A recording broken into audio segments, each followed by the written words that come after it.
Good evening, everybody, and welcome to the AU Esports League Elite Series. It's coming to you live with some Marvel rivals here tonight. It's none other than Matsy and TwoTapTony. Ooh, yeah. We're so back, man.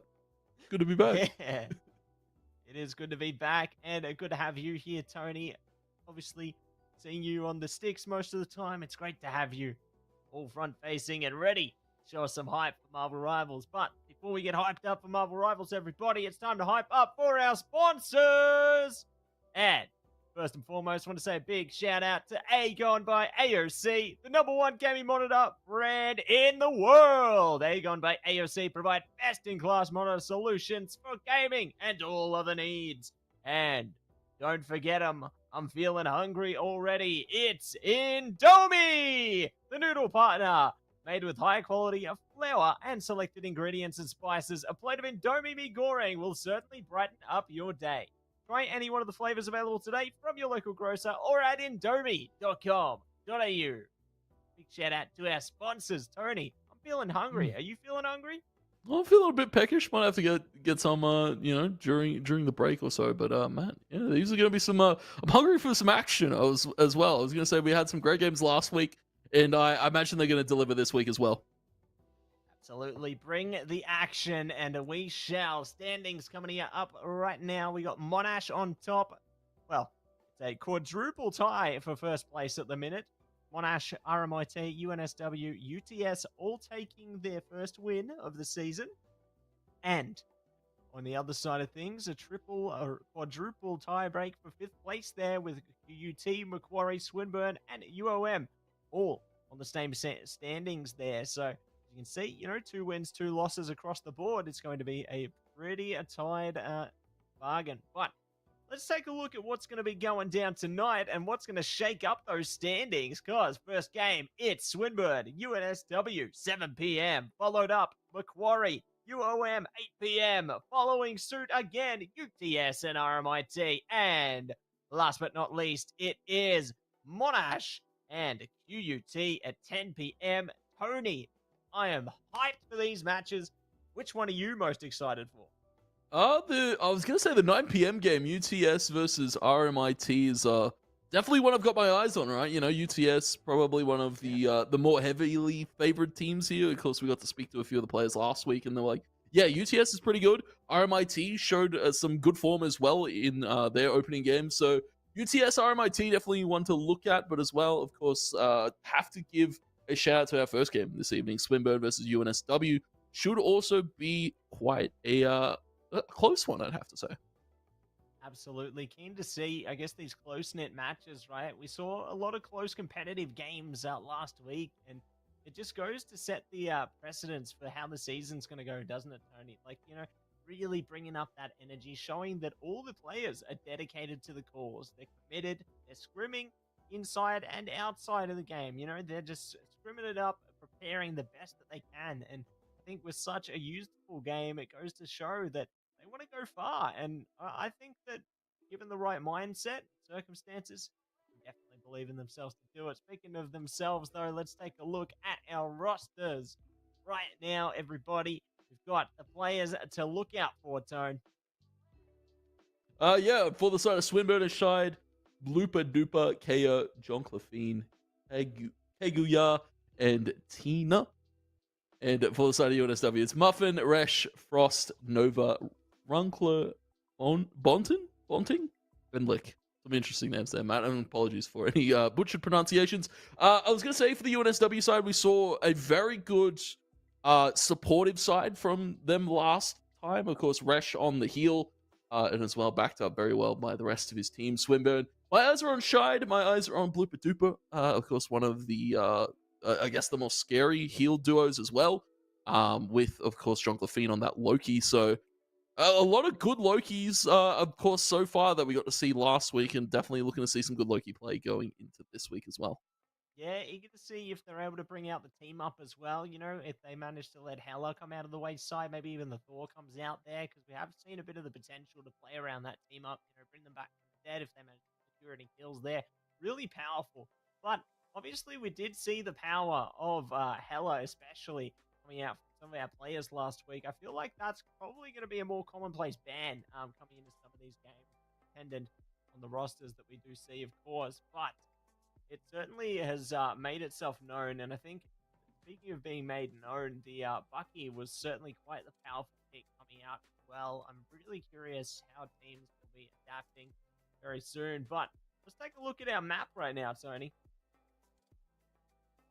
Yeah, I believe our map will be first up. It's the Intergalactic Empire of Wakanda. It's burned into T'Challa. Domination for the first map here, Matt. Good to see, of course, another domination pick in the pool. A little bit of different one from last week. And it should be interesting as we go to picks and bans. For our first one, a lot of Human Torch being covered here. Of course, don't imagine that will be the, I guess, the pseudo lock here, as we see them all being taken out. We look to see what the side of UNSW looks to ban out here. Of course, ban, lock, ban, Matt. You can really get creative with it, taking away the Adam Warlock. Not a bad one to take away. Yeah, I think that was a pretty popular one last week as well, and almost, you know, a premonition there. Human Torch going to be locked in here, so fair enough. Need to see what the UNSW side picks out here to lock in for their pick here. There it is, Loki. You talked the big game on Loki, and now Loki is secured. It can be picked out. Last bans, it's going to be the Invisible Woman, the first one on the chopping block there. So pretty heavy favor towards the supports being banned out at the moment. You know, 2 so far, 1 DPS gone, 1 more ban to follow here. Really going to ponder their options, out exactly which direction they want to go with it. We see it, tank banned out. No, Psylocke locked out. Yeah, Psylocke being taken away, so maybe not too favorable from the dive side of things. Don't want to have to face that too much. And well, we can see the Loki lock, the immediate lock in from Lick. We're going to be seeing Resh on the thing. Nova potentially for the Star-Lord. Frost.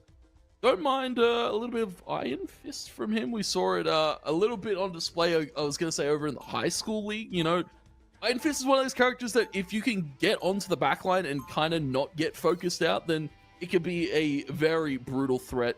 We can see Root lock in, Spider-Man for Blooper Duper, and Shide going to be bringing out the Winter Soldier. Oh, or not. Maybe the Jeff.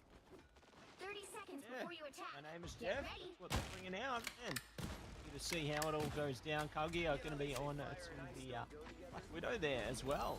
Eager to see how that one plays out. We've seen some pretty good sized shots. We switched off. Looks like they're just playing around with their characters at the moment. Really going for the lock. See, similar to what's coming out at the moment. Curious to see who's going to be able to come out on top. I do like to see, there it is, going to be locked in, and we have the iron as well. So without further ado, Tony, here we go. We're getting straight into the fray. Seconds remain until that mission area unlocks.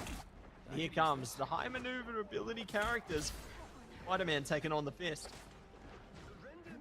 And I feel a favorable engagement towards the Fist, right? You get a little bit more damage out. You have to be very pinpoint precise with the Spider-Man. As you can see, the fight on the point for the moment. Just a lot of damage being dealt out there. KO able to find the first with the help of Stride for a few more. Looking for the hook onto the Luna. Just trying to pick off these players piece by piece. And it's looking very successful right now. Matt still have to deal with the Fist right now. Frost kind of jumping around, trying to bee-hopping around the point for the moment. And we'll be able to hook the Loki. Beautiful fall from Shide there to push that first point. That's right. Good start to the matchup here. And eager to see if they're going to be able to carry that through towards the end as well. Solid beginning, but might not be a solid end. Portal comes up top though. Bucky ready on the hook there. Not going to land it. Getting caught in the skies, but still more to be on the supply chain here. No one going down yet. Certainly close by. Kagi are the first to fall on the group there. And now the dominoes come toppling down. Come toppling down. You can see Frost just being an ever pestilence here in the back of the site. Back of the back line here as well. Nice little follow-up there with the help of Runkler. We're able to cap the point back. Only 27% here from the side of Swinburne. I'm gonna have to reevaluate. Once again, the Torch is trying to get out those bots, trying to pick away some damage. Has spotted up Frost, but needs to be a little bit careful. Torch probably not the most favorable character to fight that duel against the Iron Fist. He's able to back off for the moment. And we're going to be going armed and dangerous. Going again, looking for a second one, but doesn't get the tag. Will get the kill, though, onto the Spider-Man. So these kills are going the way of UNSW for the moment, but it is a Bucky return ultimate from Shide. Isn't able to get the reset either. No, again and again, we won't go. Yeah, no, again, this time, major hook there. Hooked both of them in, but ultimately they get on the chopping block in the end. And the performance is certainly triumphant for UNSW at the moment, fully isolating them from the point here. Luna now trying to push Spider-Man away, see if they can backdoor the point. Not going to happen today. UNSW stay on top here, but they've got ultimates on both sides that can really bring in to the table here. Curious to see if Swinburne can go for a last stand and get that point percentage back. Curious to see. A lot of ultimates online here. We've got the group ult. Be good at grouping them up for that Spider-Man ult, or that Spider-Man ult grouping them up for Groot ult, realistically. You can go to and fro.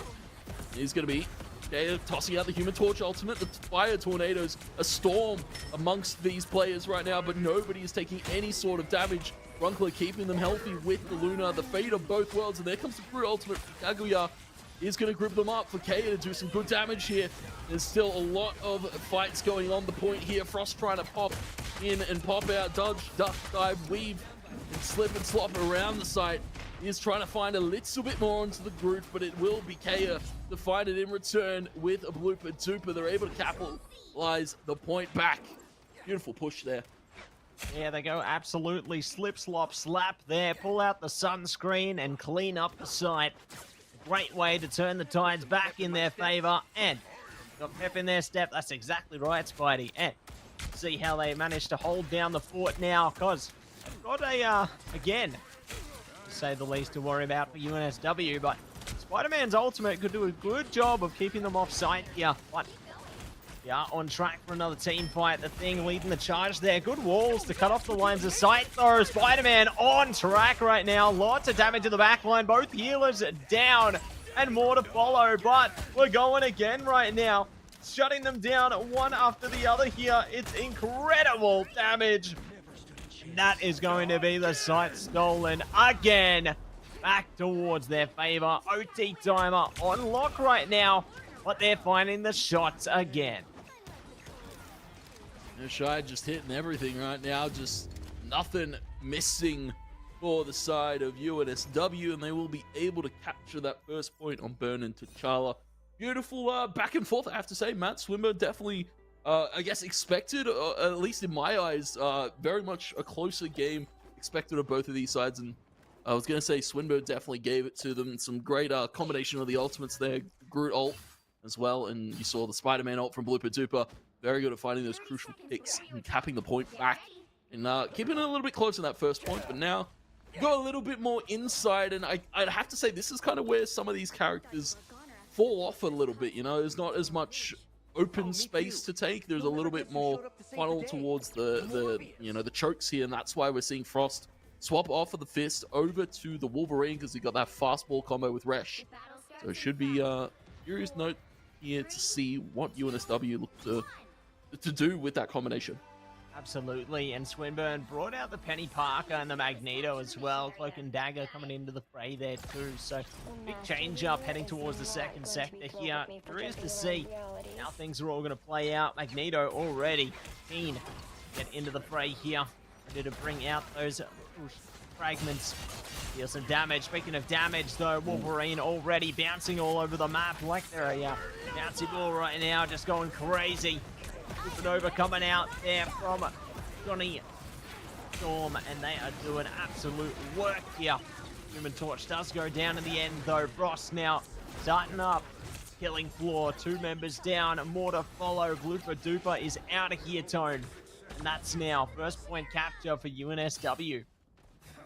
I have to say, great prioritization there from Lick on the Loki, just making sure to copy that Lunar Snow ultimate immediately, but also not burning Runkla's Lunar Snow ultimate just yet, you know, keeping that up for when, you know, Hina does pop theirs, and we'll see, you know, a trade of Lunar ults, and you'll see both teams stay really healthy for quite a bit. But I was going to say, Frost with that failed kidnap, unfortunately, onto the Petty Parker, sorry, as we see the fate of both worlds forced up here from Runkle just to keep everybody healthy. Fate of both worlds back from Tina, and he's going to be lucky ultimate coming out as well from Stride, going for it again. We'll get the dunk on as the Lunar Snow ultimate finishes. The fate of both worlds isn't keeping them safe for the moment. Stride going for another dunker, 3 for sorry, that's Nova actually, not Stride. Stride's on the other side. He swapped over to the Magneto, and it's not doing anything to stop this push coming in from UNSW. Yeah, trying to do whatever they can here, but it's just not enough. UNSW on top right now, pushing it past the halfway point here also. Now just trying to hold them back on the choke a little while longer, build up that percentage.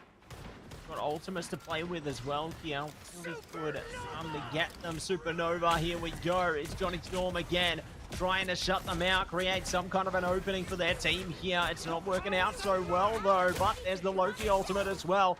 Trying to tap into it here, see if they can do whatever they have in their power. Luna, great timing on the ult as well. Keeps their teammates healthy, keeps them all over the place, but they try and backdoor the cap there. It just doesn't work. The point's still favoring UNSW here. Still favorable for UNSW as it ticks up to 90%. We've got Muffin with the Eye of Agamotto, just trying to stop these players from getting towards the point. Will freeze up the Penny, take him out. It's another double from Nova, and the tap is coming through. They're trying to get to this point. The Iron Man out of Blooper Duper, just flying through air, but it is stopped. It is faltered here by Runkler, and it is UNSW with a clean capture in the second point and burn into Charlo. That's right, feeling clean, feeling mean, and they will be able to take that first map with confidence there. Epic victory indeed, and eager to see things play out. There we go, it's a little MVP coming out there from none other than Lunar Snow. I'd love to see it. Great stuff on the supports there. I feel like we've seen that pretty commonly in a lot of our games these days, you know, just the MVP from the support players. So good to see that their impact, I suppose, is being recognized there. We love to see it, Tony. We do.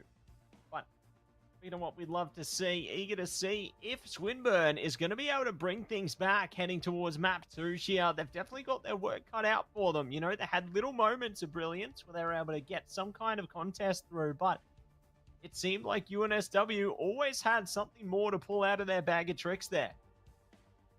Yeah, I was gonna say they just had the numbers there. Great adaptation as well from Frost swapping over to the Wolverine. You know, didn't quite I guess have its impact, but it was still a backline threat that was hard to deal with there for the side of Swinburne. And you know, as you said, MVPs to the supports. Always love to see it as a support main myself. It's good to see the healers you know, getting the rightfully deserved praise. You know, they keep the team up, they keep them healthy, but I imagine as well they keep the morale high with some very high impactful ultimates. I was going to say Lick and Runtler both wielding that fate of both worlds to success. I was going to say I don't think we saw Lick copy any other ultimate other than the fate of both worlds from the Lunar Snow. So I guess, you know, props to Lick, props to Runtler. They both showed up super well. And well, for Swinburne, unfortunately, they will have to go back to the drawing board. We saw some good things, right? You know, the torch play out of KO wasn't too bad. We saw a great, you know, Winter Soldier ultimate sequence there out of Shide. Just didn't quite find the success they probably would have liked. So it's back to the drawing board for Swinburne going into this one. And I'm curious to know whether we'll see the same composition out of this UNSW side, because they kind of played a lot of the same stuff, right? Only one kind of change up there from Frost off of the Iron Fist over to the Wolverine. So, you know, just sticking with what they're comfortable with, I guess. That's right, and it falls under the principle, if it ain't broke, don't fix it. You know, if it's working for them right now, why change? And I feel like, given that things are working, we might see some adaptation on the Swinburne side of things as well, which could force a change to happen there. And then it just goes to show, I suppose, the flexibility of each roster, you know, because as we've seen from some of our interviews last week, no matter what kind of picks, counter picks come out, some of these teams are so well versed and prepared they can play anything. And I think that that's just such an important factor to have a diverse character sheet there in order to just tap into anyone and play to the best of your abilities. Just or show the utmost confidence all the way through. Really going to take you leaps and bounds there. Definitely eager to see how many more leaps and bounds we are going to be seeing, because I know we've seen plenty of again tonight, Tony. Plenty of that. Plenty of Bucky, plenty of Luna, plenty of Loki. Kind of a lot of the staple picks right now, I was going to say, especially with the Maw being banned out there. I kind of like that ban from, I guess, both perspectives, right? Both teams like to play the Luna, the Namor, a very good combination there, a very good team up with the Luna Snow. You can get a lot of punishment, a lot of damage out as well. Potentially a Shark in the mix if we saw either team sway to that. But yeah, more assuredly, you only kind of see one of those picks, right? If the Luna's up, the Luna's more assuredly getting locked in. If the Namor's up, the Luna's definitely getting banned. It's kind of just the way it goes, right? You have to pick and choose very, very respectfully between both these teams. But Spider Island's up for our next one. Match should be an interesting one because I believe we got to see a lot of Spider Islands as well last week. Yeah, we did get to see a bit of a glimpse of that one. Some teams definitely showing a lot of confidence on Spider Islands there. Eager to see how things play out tonight. What kind of compositions we're going to see come out of it, whether we see some kind of Penny Parker presence. We did have a glimpse of Penny in that last map, so maybe Penny comes out again here, or maybe we see some different sets of picks as well. We could see Thor come into the mix there. We could see absolutely anything, and I'm very excited and keen to see what kind of picks we are going to have come out of the mix there. Maybe we bring out Mr. Fantastic just for Tony. Maybe. I hope so. I don't know about that. Yeah, I don't know about that. It's one of those picks that's like been heralded as a pseudo tank, right? You can kind of get away with running it in like a triple DPS kind of composition, and Mr. Fantastic absorbs a lot of damage, so it'll be curious to see whether we see some of those teams kind of opt for that. We saw a lot of diverse picks last week, but yeah, we didn't get to see, I guess, the Mr. Fantastic that we wanted to, right? I believe it was hovered. I believe it was played for like a little bit, but didn't quite have the impact. So who knows? Maybe we'll see it for this one. But Spider Island's definitely, as you said, very favored towards characters such as your Pennies, even your Magnetos. We saw a lot of Magneto on this map last week. It's one of those maps that you can have a lot of impact with the Magneto because it's very stagnant, it's very choke heavy, and some good Meteor M's could find your team some well-earned wins in some of these fights. Absolutely, got to agree with you there, Tony, and definitely eager to see if they are going to bring out the Magneto again, whether we do see something else come out of the bag of tricks there. We did have Human Torch come through, and I feel like they made an impact with it, but I don't know if they made as grand an impact as they really wanted. But speaking of what they want, bans are coming out right now. The Thing is gone immediately. We saw plenty of the Thing in the last map. Definitely one of the staple frontliners there. And there will be no more Thing in this one. Yeah, rip the Thing. Only had its one map to show here in the series so far. I'm curious to know what we see out of UNSW. Actually, just going to miss that ban. Okay. Maybe feeling a little bit confident. They will look to go for the lock in, and we'll see what they decide to pick up here, whether it be the Loki lock once again, or potentially, we saw the Psylocke ban. We might potentially see the Psylocke lock in. No, it is going to be the Luna once again. Lunkler Bonting very much earned that MVP last time, so we're going to keep him on what he knows best. Yeah, Human Torch going to be locked in again. Johnny Storm still in the game, so they really love that pick there for Kaya. Eager to see the ban. It's Adam Warlock again, so do not want to deal with that whatsoever. Fair enough. And eager to see what this last one is going to be as well. I think it's strategic in a way, skipping that ban, because it takes one thing away from them. See what comes through. I think Invisible Woman going to be actually banned out there, so there you go. No more. Going to be our last one, though. So, there you have it. Yeah, no more being taken out.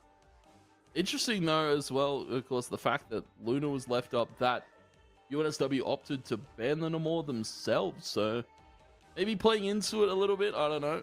And of course, to echo a Invisible Woman ban out of the UNSW side as the first one. So interesting, kind of little bit of a different priority towards the bans here this time from UNSW. So Magneto as well being picked up here by Muffin. No Doctor Strange. We're going to be seeing Resh over to the Groot because the thing got taken out.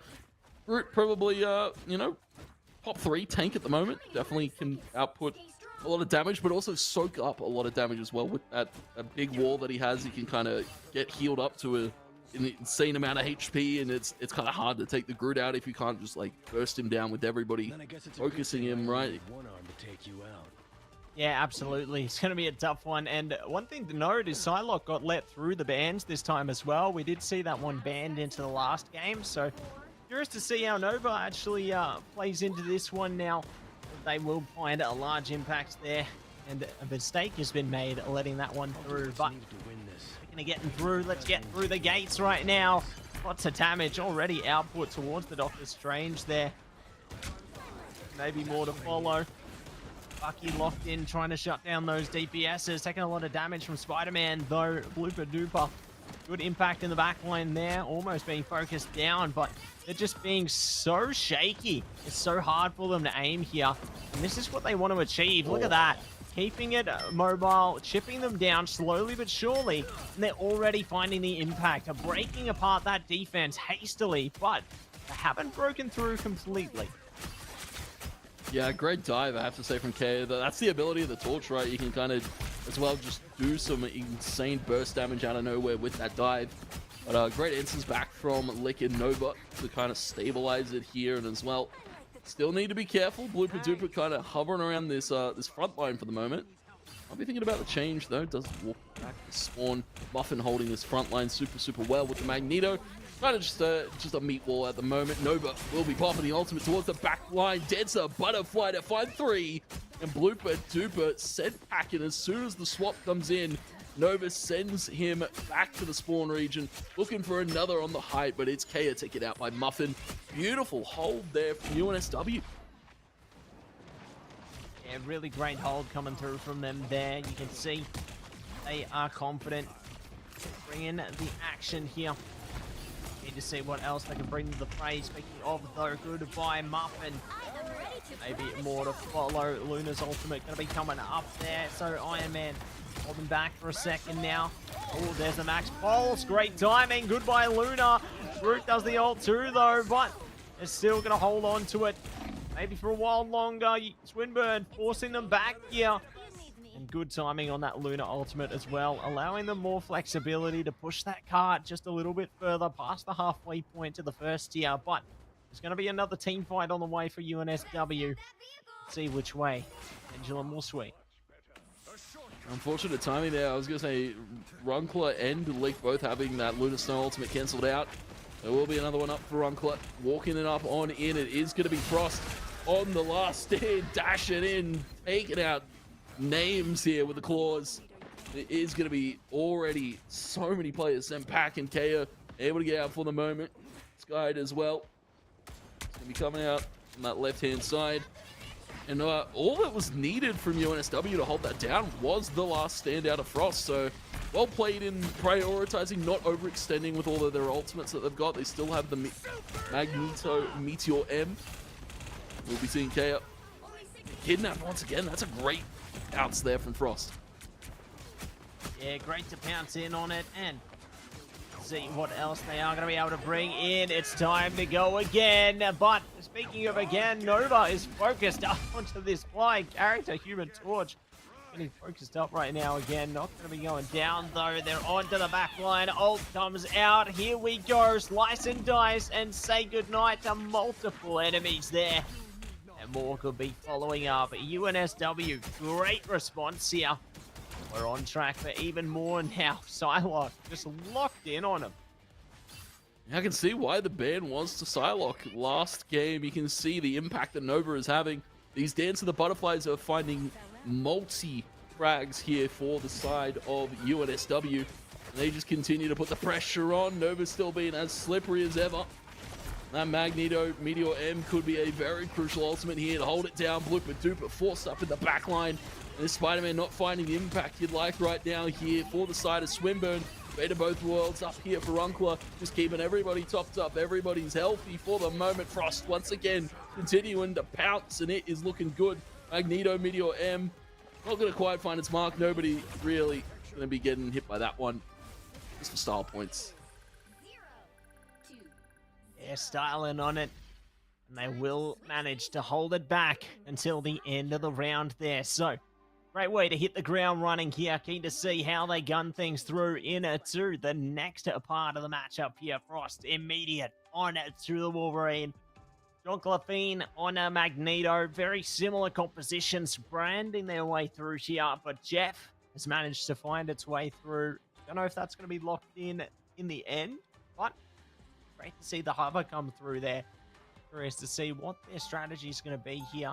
I like the impact of a Jeff as well in this instance, because it can really assist you to just destabilize some of that defense. Just really keep them on their toes there. And very eager to see how they manage to play around that one and whether it can find its full potential. But now getting set up. I'm counting on Got you, Penny Fence. Parker. Eggs out. Mines to follow. Trying to see if they can manage to really build up a solid defense and keep those enemies far, far away. But they teased us for a second there, Tony. I saw Mr. Fantastic. They heard you.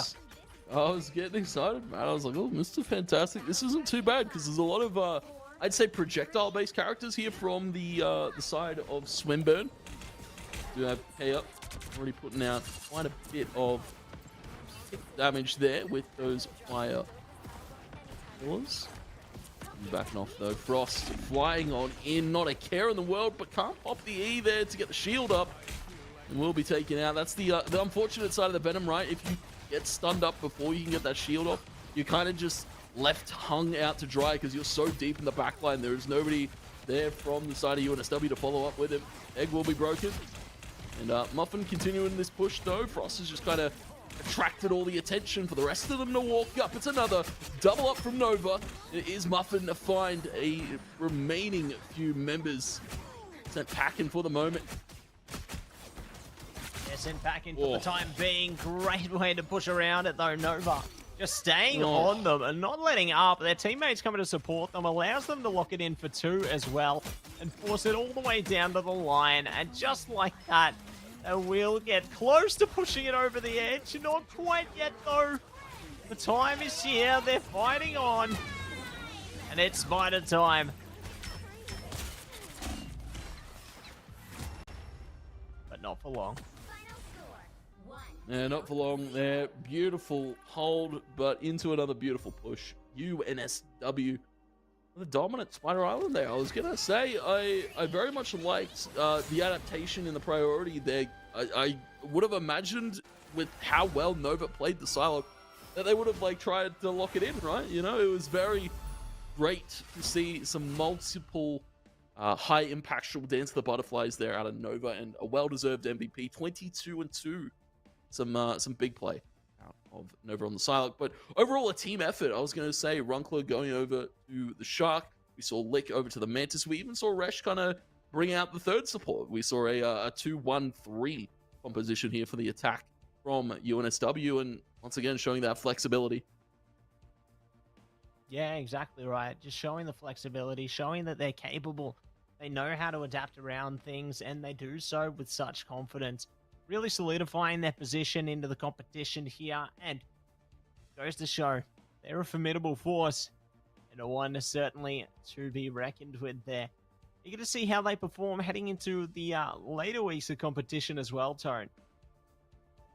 Yeah, should be good. I was going to say, looking like some building blocks of success here for the UNSW side. Swinburne, there's a lot to kind of go back on and kind of work on a little bit. Their coordination at times looked a little bit rough in some of those fights. I was going to say Kaya definitely still, shining star, the SVP in that one, and as well, I believe, in the last one. But I feel like the tank line could use a little bit work. John Clefine looked a little bit out of sorts today, I was going to say, compared to what we saw from them in week 1. Kaguya as well kind of looked a little bit uncomfortable at times. So maybe a little bit of work behind the scenes with some of the coordination and some of the compositions. Yeah, definitely something to consider there. Obviously, go back to the drawing board and reflect a little bit because, yeah, it seemed like they weren't bringing as much energy this time around. I feel like they ran out of steam a little bit there, and you can certainly feel that. So I guess they're going to have to go back to the drawing board for a second to bring something new, like a new perspective after that into their next scrims, and curious to see how they play out. But speaking of playing out, we are going to head to a short break while we get things set up for the next one. Don't go anywhere. We'll be back before you know it.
welcome back, everybody, to the AEL Elite Series here for Marvel Rivals, Matsy and Tony.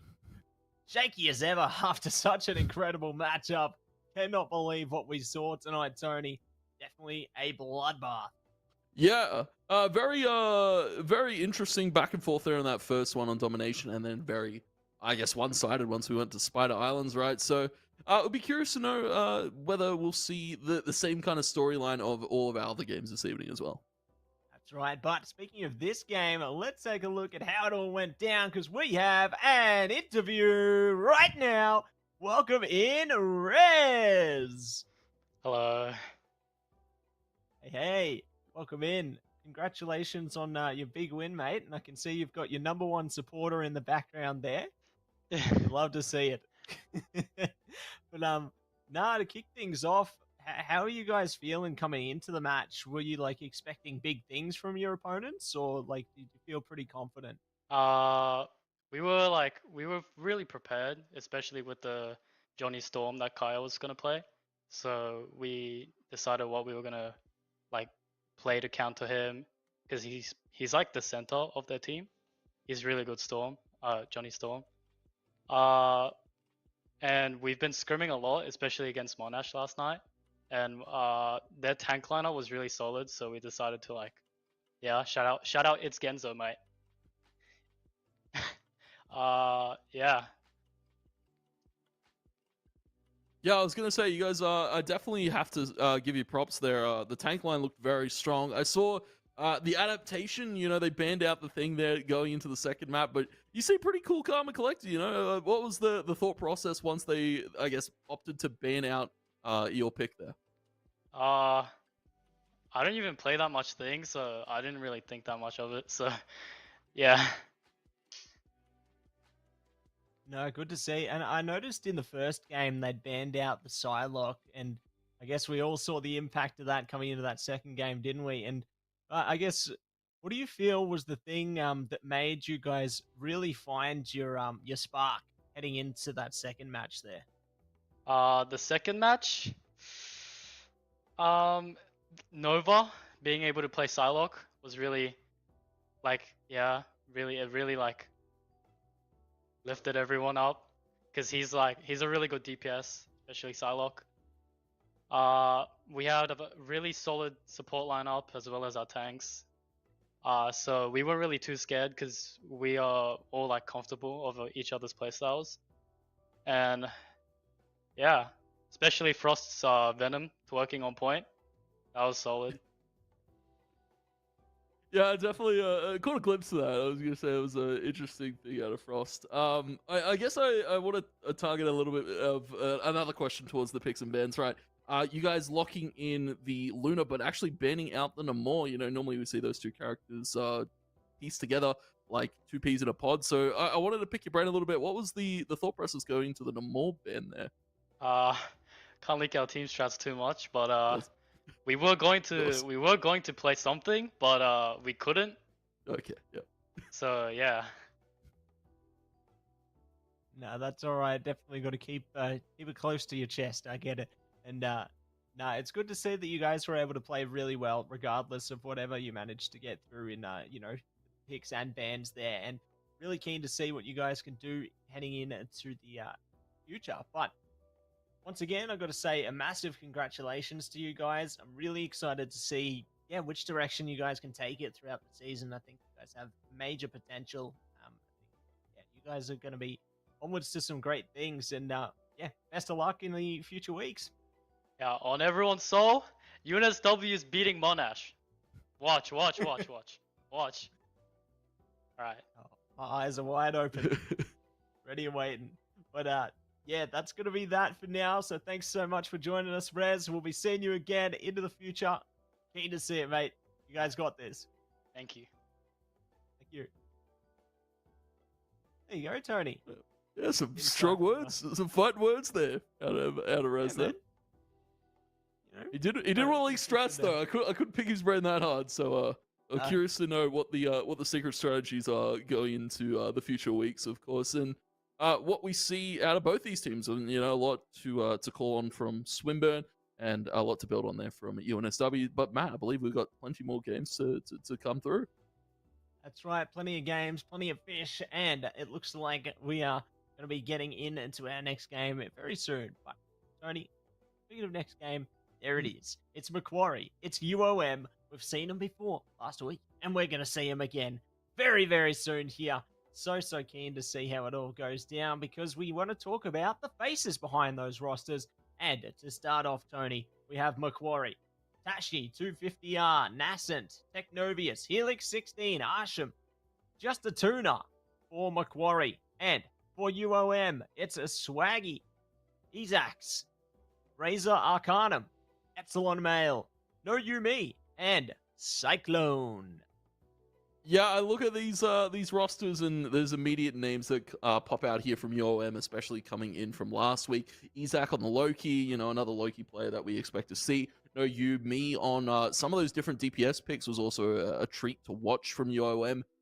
For the side of MQ, we of course got Helix 16. We've got Techno as well, very strong players from the MQU side. So this is going to be an interesting one. I feel like it's going to be very much down to how the DPS play, right? Because we've saw a lot of great support play out of both these teams, out of all of the teams in the current standings, of course. And I feel like it's going to be up to the DPS to make the difference, trying to, thwart some of those healers from getting out some of those crucial ultimates that they can use. Yeah, it's definitely going to be a tough one, isn't it, to play around there, and eager to see how they adapt into this next matchup as well. We saw a great adaptation heading into that last match there, and keen to see how it all goes down here, and it just makes me all that more keen to pick their brains, But map in question, Tony, I think we are going to be going on to none other than Buren T'Challa. So, get excited for that one, my man. Yeah, once again, the Intergalactic Empire for both of these two teams. It should be interesting. Domination, a little bit, as we said, more of an open first point out of that last one, and then a little bit more choke heavy going to the second one. But we're going to pick some bans for our first one here between Macquarie and UOM. And it should be an interesting one. We're seeing a little bit of different prioritization here. The Bucky already getting taken out of the pool here for UOM. So I guess they don't really want to have to face that, especially with, the fact that they play a little bit more towards those kind of more mobile heroes. We will see the Hella ban out. So I believe a lot of info, a lot of scrim bucks as well coming in, because we saw last week a lot of Hella out of No You Me. So no Hella this time around, and a lock in for the Strange for Macquarie. Locked and loaded there, and now it's time for the lock-in on the UOM side of things there. We'll see if they're going to be picking something out, maybe staying hydrated, picking one of the creatures of the sea there in the Namor, or would be something else coming out into the fray here. Seconds remain. It's time to pick something, and it's Adam Warlock. So, for the first time tonight, we are going to see that one let through. We saw that commonly banned in our last series. It's time to see Adam Warlock say hello. Speaking of saying hello, though, it's time to say goodbye to two more characters as the time trickles down here, Tony. Here they come. Groot is gone. Yeah, that's an interesting ban out of the side of UOM. I believe we saw a little bit of Groot from Macquarie last week, and Loki going to be the last ban there. So we don't get any sort of team up between the Hela, between the Loki, and between the Thor. So the Thor's not even going to be a thought here for the side of UOM. Potentially lock it in. Yeah, I definitely saw that coming with the Adam Warlock. It's going to be the Guardian kind of lock in here from the side of UOM. You can get everybody back to life here. Actually, no, got faked out. Razor Archon. I'm thinking about the clone. Adam's good here. Could be good, could be great, but they're just going to keep faking it out, Tone. The thing is going to be locked in now, however. 30 seconds and Invisible Woman. So, Adam Warlock, as well as Kandid Warrior, Black Panther, Star-Lord, and Mantis for UOM. MQU, Captain America, Doctor Strange, Namor, and Invisible Woman, Luna, and Star-Lord. So, The battle's keen to not see how done. this one goes down now. 3, Feel like Tony's on top of the world, just beaming with excitement, smiles all around here. Tony, take me through it. I'm kind of interested to see how these Star-Lords fare, right? A lot of prioritization here from both these teams in terms of that pick. Cyclone, we thought it was going to be the thing, but it's going to be Magneto.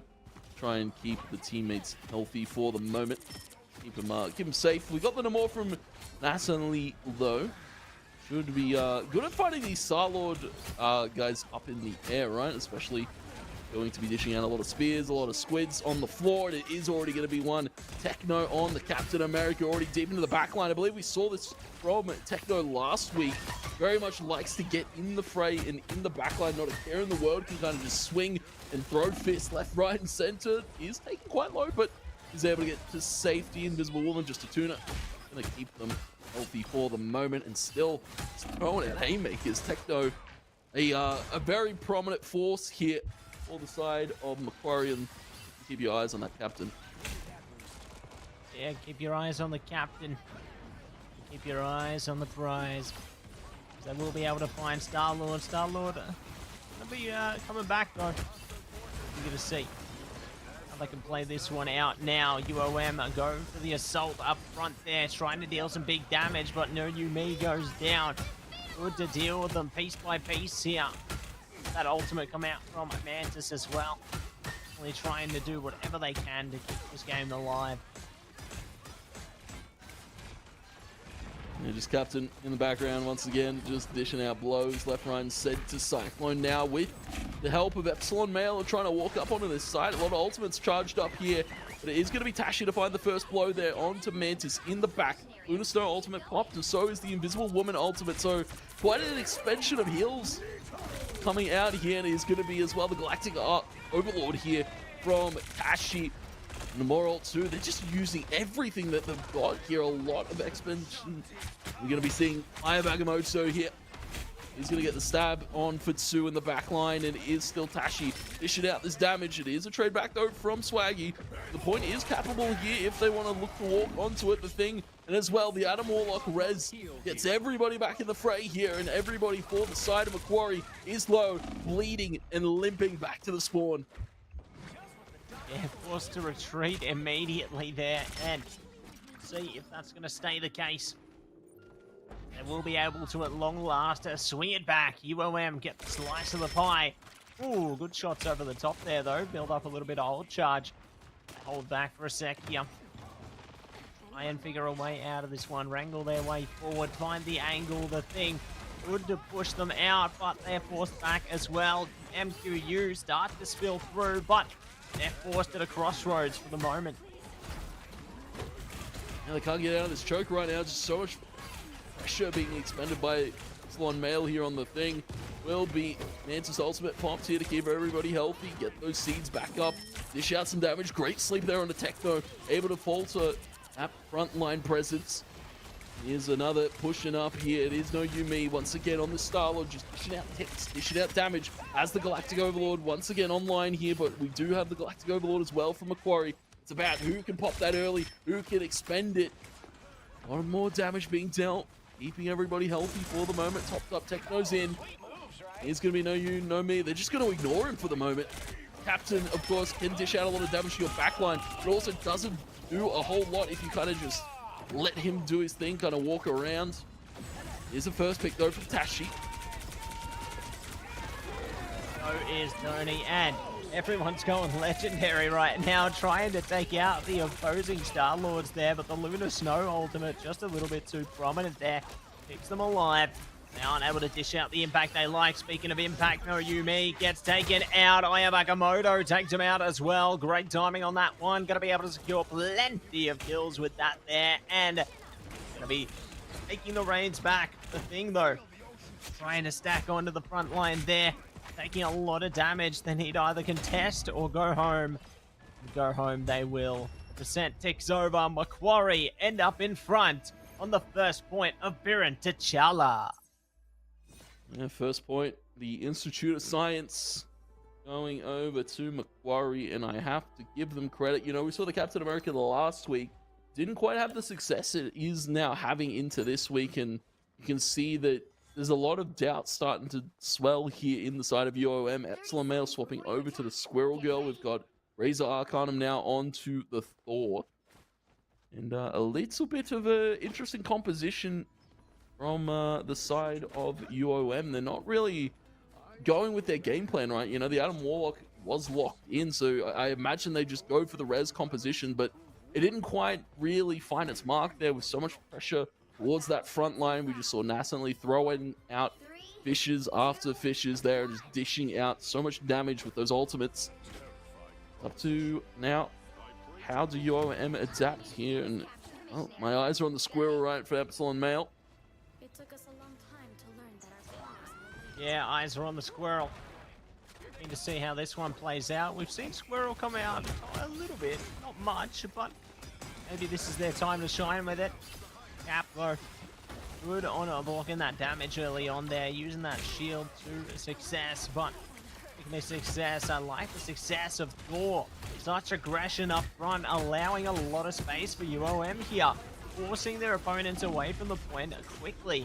This is allowing them to build up that percentage, get it under management there, but they do find the opening kill, so the tides may yet swing in their favor. Look at that damage coming through. They are hunting them right now. This is looking problematic, and more so by the second. This damage is incredible, and they managed to turn their enemies to rubble, forcing them to a hasty retreat. Hasty retreat there for the side of UOM. Macquarie once again leading the charge. Great picks there from Tashi with the follow-up from Techno. Just so much frontline damage once again, and just showing no signs of weakness right now. You can see Nascently as well being set up in a prime position. They are going to be knocked up by Techno. Will fall to the combination of the Magneto and the Thor. Legendary Tashi up in air takes out the Galactic Overlord of Know You Know Me, and it is up to Tashi and the rest of Macquarie to hold it. That Luna ultimate kept them so healthy for now, but they need to find the shots. Some great ones from Tashi to snipe that one out of air. That's the Thor taken out. Is still going to be Mantis ultimate up here. It is going to be Epsilon Male as well, with the Squirrels trying to stall up, trying to lock a player down here. But there is so much momentum and so much movability here from the side of Macquarie. We will see the ultimate come out there from Nascently. We're trying to see Helix pop that Eye of Agamotto, hit a big stun onto everybody here. But he's sent packing for the moment. Techno just still trying to be a burden. For the moment, the point will be capped towards UOM. They're going to be picked up towards UOM there. They will be able to stop them in their tracks towards the halfway point there. Eager to see how they go down. But see, this one that plays out now. Ponder on the questions here, Ponder on the names, and we're going to open the page up again. The fight begins. The Macquarie side already trying to press their way in. Helix got the ult up, but they've got problems. Their health is dwindling more so by the second here. Forced to fall back for a little bit. Will they be able to make an impact with something heading forward? Just the Tuna is out, and perhaps more could follow in a second, but it's all still playing out here. The percent gets closer and closer. Good trades on the point there, but Tony, it just never ends. It just never ends. This Captain America doesn't see it end either. You're going to see Ayagamoto perfectly popped over the top from Helix, but the healers are able to get away. They're able to play to a safe distance. It is going to be a quick trade back from Arsham. Tashi is going to be spinning, trying to find some damage across the mark here. Needs the top up from his healer, but Arsham's under fire. This Thor is being a menace right now, as we can see. Nascently still trying to find the good fight. It's to back off for the moment. It is taken out by No You Me. It is UOM mounting a very strong comeback here. Even going to try and stop the portal from coming in from Helix.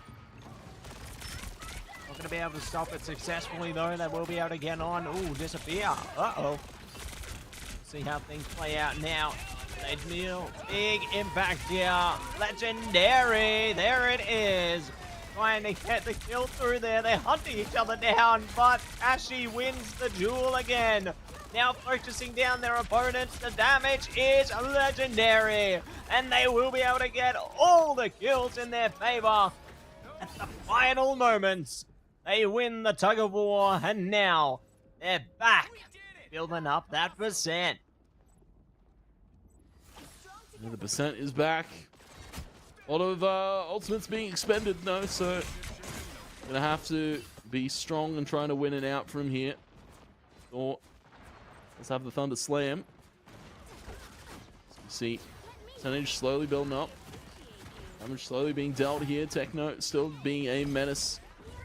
He's just still hopping, skipping around. It is one from Nassali though to start it off for the side of Macquarie. That's what they want. They want these first picks. They want prioritization of the space right now. You can see Justin Tuna keeping everybody healthy and even dishing out some of the damage. Techno has popped the ultimate and he's running down this back line. No hope for the Cloak and Dagger. And no Yumi is sent back into the back line. Portal onto the point.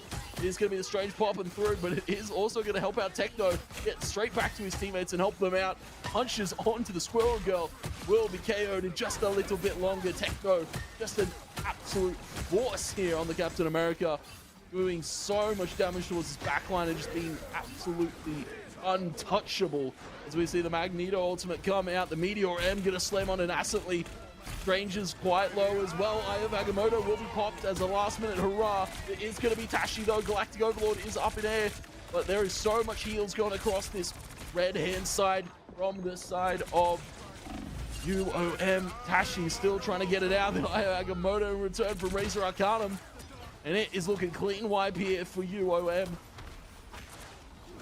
Yeah, great impact coming through from them there, holding on for dear life. OT timer reaches its conclusion, and it's time, Tony,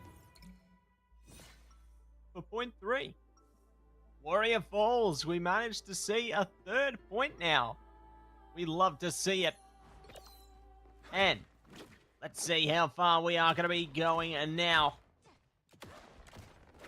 As we jump in to the next sector, Tony. It's time to play the game. Yeah, time to play the game. All on the cards here for the 3rd one. And we got to go to a little bit more of a scenic outlook. It's the waterfall as the decider here on the Intergalactic Empire. I have to give credit there. I was going to say some adaptation. Razor Arcanum over to the Thor.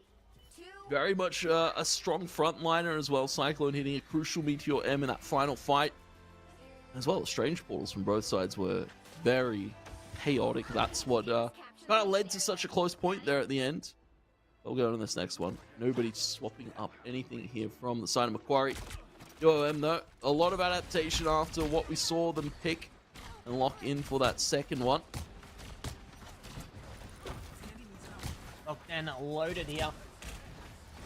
And almost locked and loaded a kill on the Cap there. But not going to happen this time. Technovius does manage to slip away, but now facing each other head on. Huge damage onto the Namor there. Good timing, blocking that invulnerability bubble. We'll see what else they can do. Here comes that Cap ultimate, jumping straight into the point there, diving into the back line, trying to see if they can manage to lock someone out of this one. They are in their face right now, clearing up the space. Goodbye to the Squirrel Girl, goodbye to Star-Lord, and perhaps even more. Cap is just on fire right now, shutting them down one after the other. They are an absolute force here. This really does allow them a bit of impact through to the point, but it's not done yet. Yeah, just a lot of fists. You can hear the dinks on playing playing pinball. Feel Techno's still kind of doing a little bit of work in that back line, and he's just chasing down the squishy targets. That's the prioritization of the captain, right? You need to find those squishy targets, KO them before they can do anything, before they can keep their teammates healthy. Certainly as well, finding Cyclone. Up to 40-something% will go for the side of Macquarie. We'll be able to build up that percentage a little further here. Eager to see if they are going to be able to do a bit more now. They hold it back a second longer here. All smiles and waves here, but speaking of smiles, the smile goes down. It's time to go legendary. We've got the Star-Lord ultimate up. Are they going to be able to find anyone, though? Someone manages to break out. It's Technovius doing a bit of damage, but here comes the opposing legendary ultimate. I love how they just hunt each other down pretty much single-handedly every time. Which is great, but lots of impact coming out from Tashi again. Feels like they're just locked in on these ultimates here, now hunting down their clone, and they will zone them out to success. Yeah, you brought it to the attention there. The Star-Lord versus Star-Lord matchup is very heavily favored in the way of Tashi for the moment. We will see Isaac very much trying to push forward with that Cloak and Dagger ultimate, get everybody close to the point, but they're not able to touch. It's done like that. Couldn't quite get on. And he's going to be Warrior Falls captured here, and first map going over to Macquarie. Yeah, really huge stuff coming out from them there. Just really impressed with how they were able to conduct themselves. Big impact from Technovius. Well-deserved MVP. I mean, you saw the impact they were able to make on that character. Just really clearing space for their team, getting in the face of their enemies. And they did not falter. No matter how much HP they lost, they stayed there until it was absolutely necessary to get the hell out of there. Yeah, very good at getting out of that. And overall, I have to give credit to everybody here in Macquarie, right? You know, Ashram, just a tuna, keeping everybody topped and healthy. 60k healing between them, opposed to the 50k only here. So 10k difference in the healing department from these two teams. Razor Arcanum, great Thor out of him. Cyclone as well. Swapping over to the Magneto was great adaptation. Maybe came a little bit late. But yeah, I was going to say Techno and Helix. Some strong frontline backup by Tashi as well. Just so much that you kind of struggled to answer, right? We saw Epsilon go over to the Squirrel, but I don't think it was the answer. I don't think you needed more frontline damage. I think you needed a little bit more defense, if I'm being honest. Yeah, I gotta agree with you there. I feel like, you know, the defense can be your greatest offense if used effectively, and definitely could be something to consider heading into the future maps there. But see how things play out heading in towards the next one.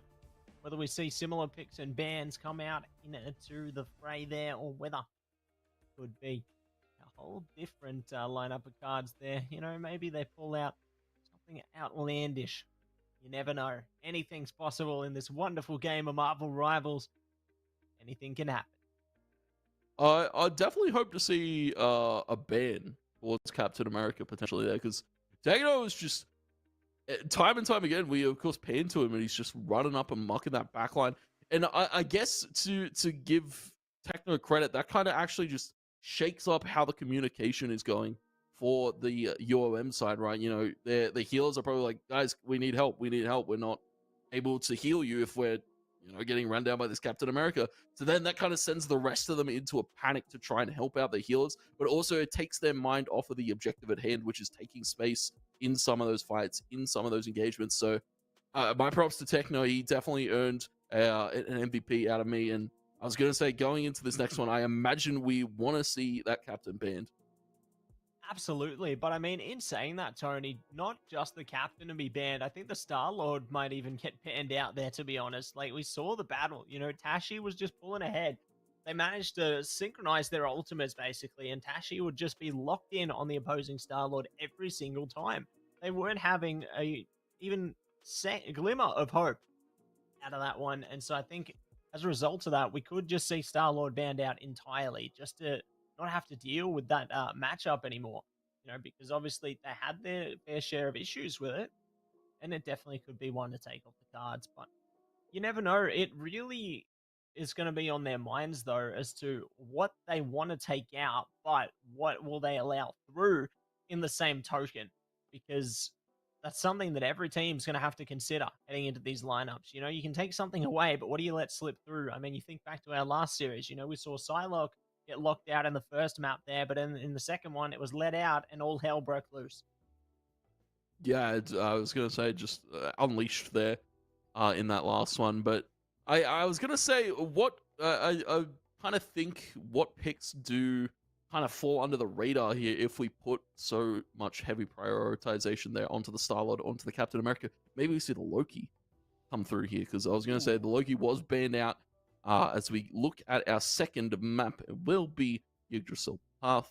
Beautiful looking map there, Matt. It's very much, I was going to say, a Loki staple too. You can do a lot of good things on this map with Loki. So I was going to say quarter arms there, potentially Loki in for this next one. But yeah, it's a lot to ask of the picks and bans here, but as well, it's a lot to ask of the confidence for both these teams, right? Because it was back and forth for so very much like of that second point, especially, and then that last one kind of just fell by the wayside. There was nothing really, of course, the side of UOM could do, and Macquarie kind of just steamrolled it from there.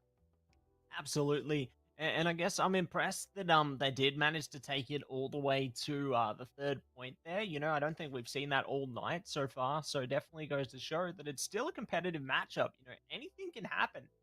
Just because one team might seem more dominant, there's always a chance for the other to manage to gain a bit of an edge too. So definitely eager to see what kind of possibilities manage to slip their way through heading towards map number 2 here, Tony. Because, you know, we could see an entirely different team be presented towards us. It could be a completely different matchup. You know, they've just had a fire lit within them, and then they bring out their ultimate form. Have to wait and see what is going to be on in the way there. But speaking of the next one, Tony, I think our next one is going to be none other than Yggdrasil Path.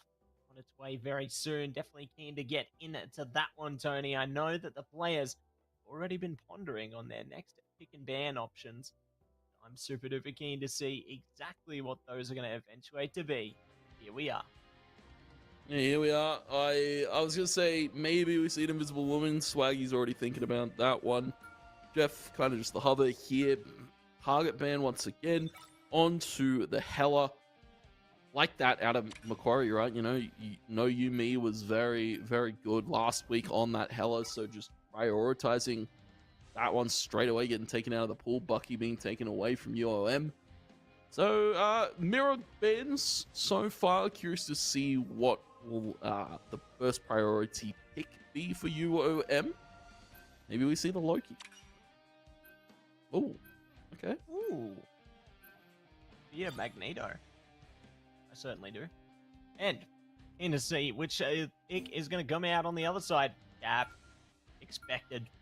That's a target pick there for Technobius. 100%. Definitely keen to see what the next set bans will play out to be. Maybe Star-Lord. Nope, it's Loki. Goodbye. And ooh, who's next on the chopping block? Is going to be... Star-Lord, surely. Star-Lord. Yes, Star-Lord's gone. Star-Lord. No, Mr. Fantastic. There's no way they're betting Mr. Fantastic. Luna. Okay. Okay. The right heroes could make all the difference. I don't mind that, to be honest.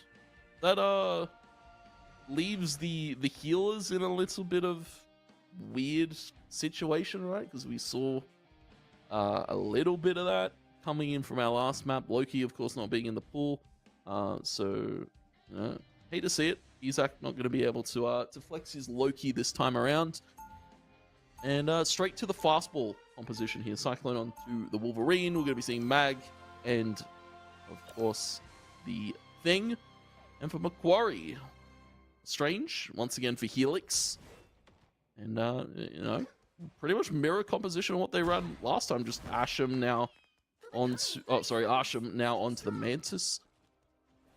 Nothing really different here, I have to say, despite one pick being a little bit changed here from the side of Macquarie. Gotta stick to what they do. Yeah, sticking to Old Faithful, and I think that's definitely going to be great to play into their strengths there. Speaking of strengths, double Star-Lord again. Round 2 of this engagement. See how it plays out. We've seen how it played out in the first map, and I shudder to think what's going to happen heading into this next one now. But we jump into it. Dashi already onto the back line there, trying to make a big impact deal. A lot of damage. Cap up front. Technobius trying to take on Epsilon Male here. But already Technovia's deep in it, all straight back, but they can clear a bit of space with these confident shoves coming out. We'll see if they are going to find something more. Tashi's gone. Good job from Swaggy there. Speaking of good job, Wolverine, nice catch. Yeah, that's the power of the Wolverine, right? It's very hit and miss in some of these games. A lot of these players very well positioned on top of their teammates here. The Thing dashing across the back line. As Captain America doing the same in the other interim here. Somehow, power of the Thing, right? You get to dash back to your teammates. Keep them safe, give them a shield. But you can see so much pressure being expended once again here by the side of Macquarie. They're just kind of walking up with all the space that they've been taking. They're just going to let that carp slowly push to this first point as they hold them in this choke. Invisible Woman ult comes out, try and keep them healthy. And they will have to counteract as well with the side of Just a Tuna. Ping that one. There's a lot of back and forth so far for both these sides. Ooh, and speaking of back and forth, it's time to get legendary again. Who's going to win this time? Kills coming out across the board. There it is. Tashi wins again. Just such a tough one. You know, they try and deal the impact there, but every time they activate that ultimate, Tashi is just there to respond, and they have nothing to adapt around it. It's just so tough, Tony, isn't it?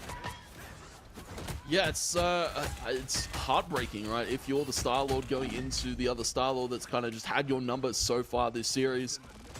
Once again, more fights coming up. Just a lot of space being taken here. Tashi, and we speak about the Star-Lord duel, and it will be won once again. And of course, getting some chip damage there across the mark as the cart slowly pushes. Of course, not 3 people on it to get the max push going. Will slowly draw some numbers back. We will be seeing Swaggy now onto the Magneto. And, that Meteor M is up and ready. Great snipe there onto the Star-Lord though to start it off. Yeah, great snipe to come through there. Definitely making a large impact and might even be able to take it further. No, you need. Great damage onto the Strange, forcing them back there. That's going to allow them some further presence here. But we'll see just how much they are going to be able to build up. They hold back a second longer now. Here comes Technovius. Good kill onto Swaggy there. Tashi on support as well. No, you me. For battle once again, however. Let's see what else they can do. The Thing prepared. Vigilant here. Speaking of prepared, there's an ultimate ready. Maybe they're waiting for No You Me to catch up in the ult department. And maybe looking to catch up. As we can see, eyes on Tashi, just dishing out some chip damage across the mark. We will be seeing. That certainly popped up into the bubble. I'm going to stay safe, and there's the Galactic Overlord there. Does find a lot of damage there on towards No You Me, but it is going to be a few ultimates back. A lot of healer ultimates, actually. Strategist ultimates coming out from the side of the Quarry. Now going to be popping them as well with the Galactic Overlord, trying to find Nascently.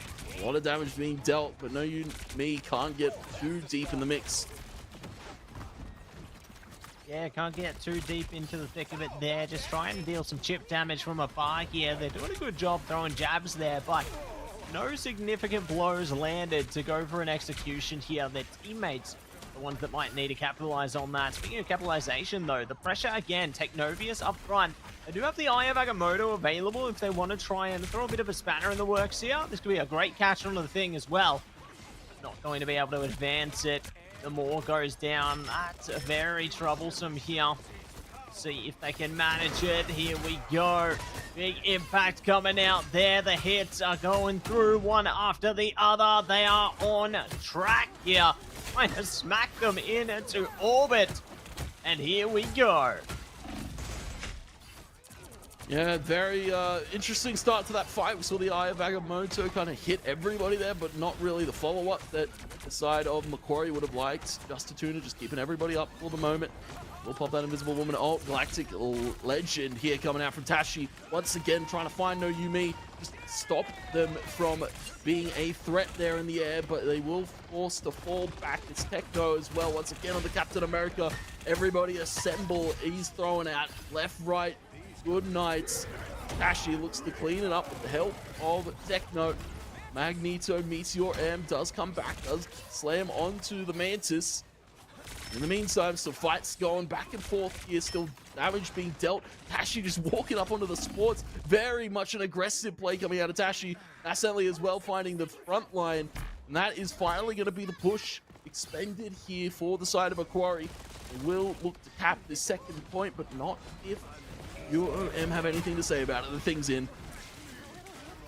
Absolutely. But if they have something to say about it, they are going to be holding back a little while longer here. Good attack from Epsilon Male, but in the meantime, they're trading kill for kill at this point.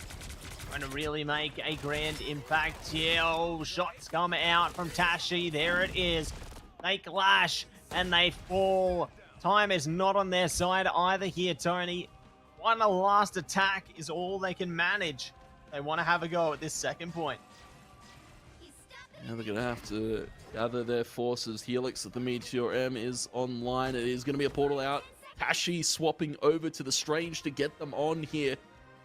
It is going to be 5 seconds now as they jump through the portal, and they're in immediately. Eyes on Magneto, right? These bubbles are very much a crucial point of tension here. It's going to be the Cloak and Dagger ultimate. Meteor M coming out to stop that Cloak and Dagger from keeping everybody healthy. Will not find the snipe there. Helix unfortunately misses. Ayabagamotto coming out from Tashi to stun them all up. Lots of damage being dealt across this back line, and it will be a lot of damage in favor of MQU. It is going to be a quick bounce back though. Cyclone onto last stand mode, trying to hold this point from getting pushed any further onto the Strange, and it will take out Tashi. Nobody else to touch the point, and Macquarie will only cap 1.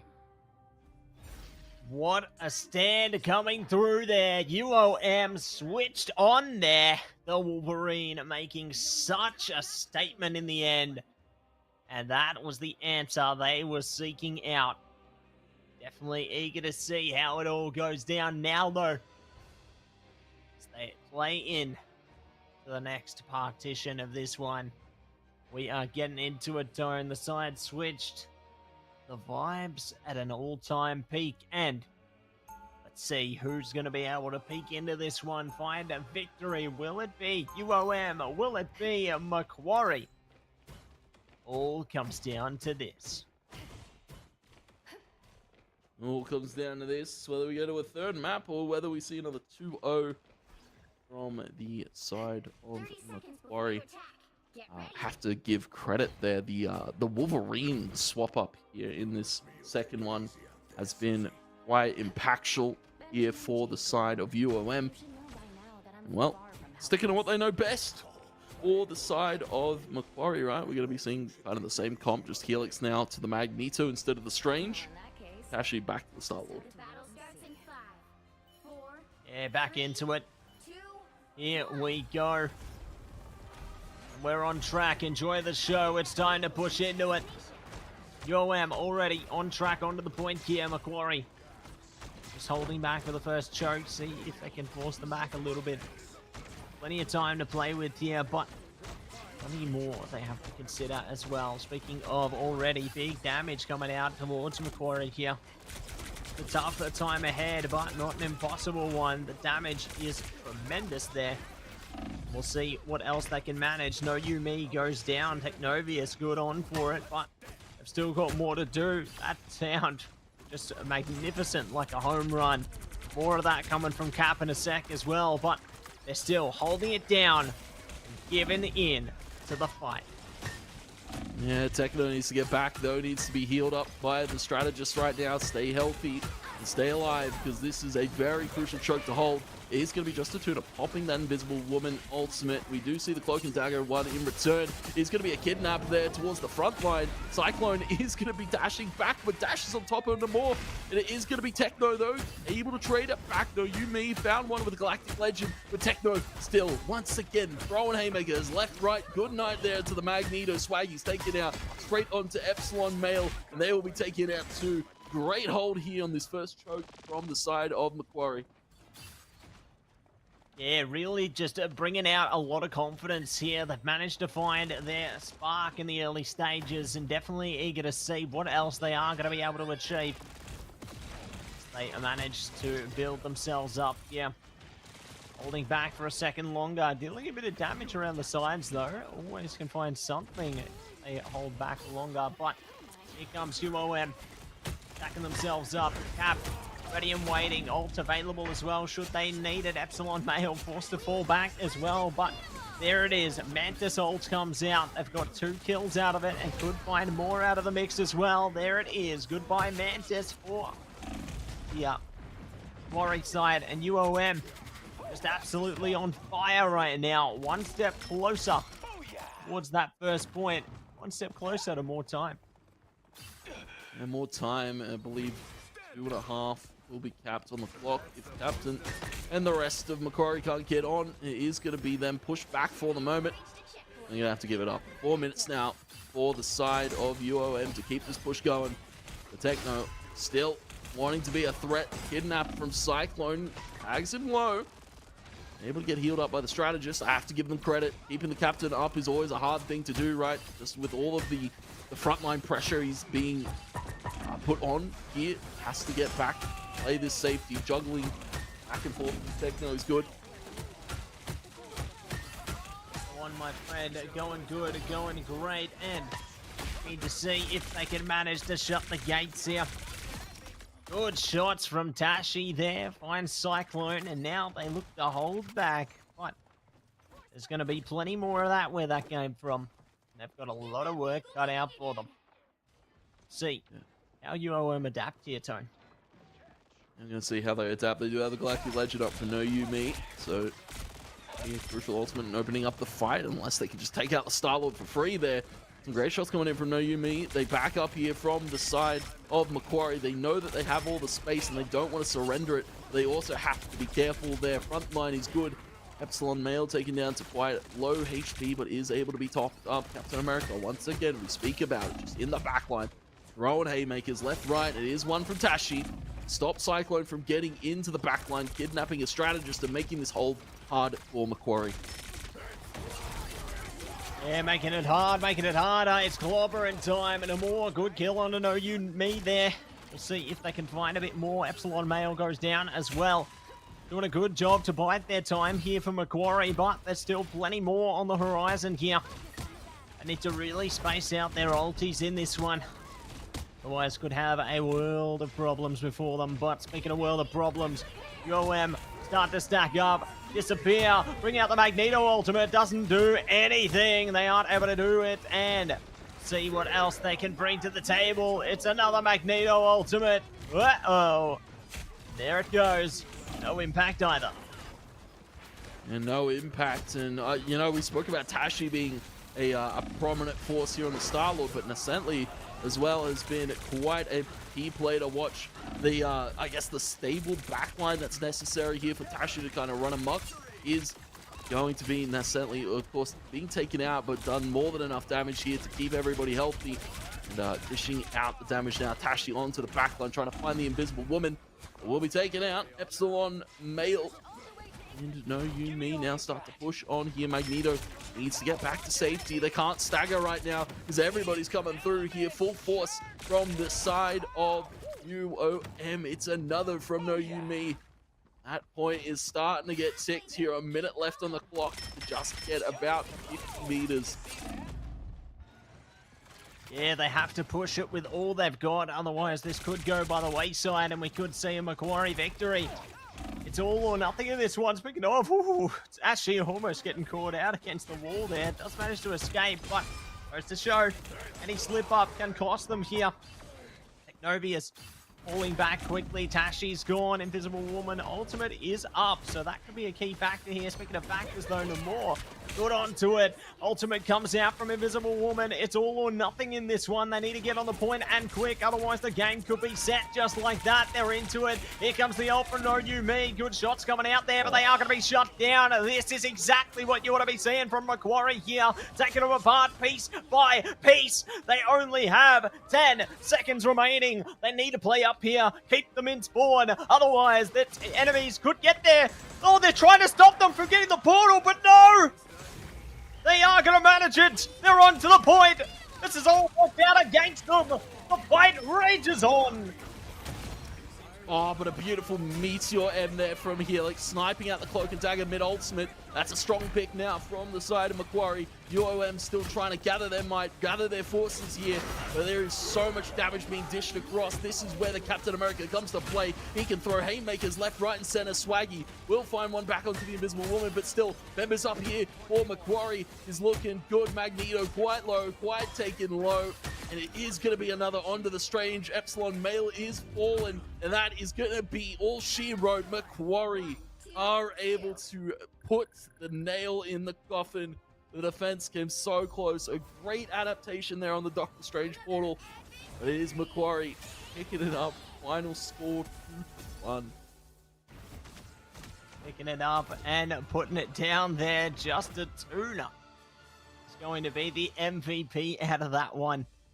Incredible efforts coming through there from our support player. Definitely made an impact in that last team fight. We saw that ultimate, really the, I suppose, fire starter before it all started to kick off. So props to them there, really making a large impact for their team across the board. And very eager to see more of what's to come here, Tony. But my gosh, what a game that was. We saw so much back and forth towards the end there. The combination of abilities in unison, just so over the top. And Macquarie managed to swing it back. I really thought that portal would be their undoing.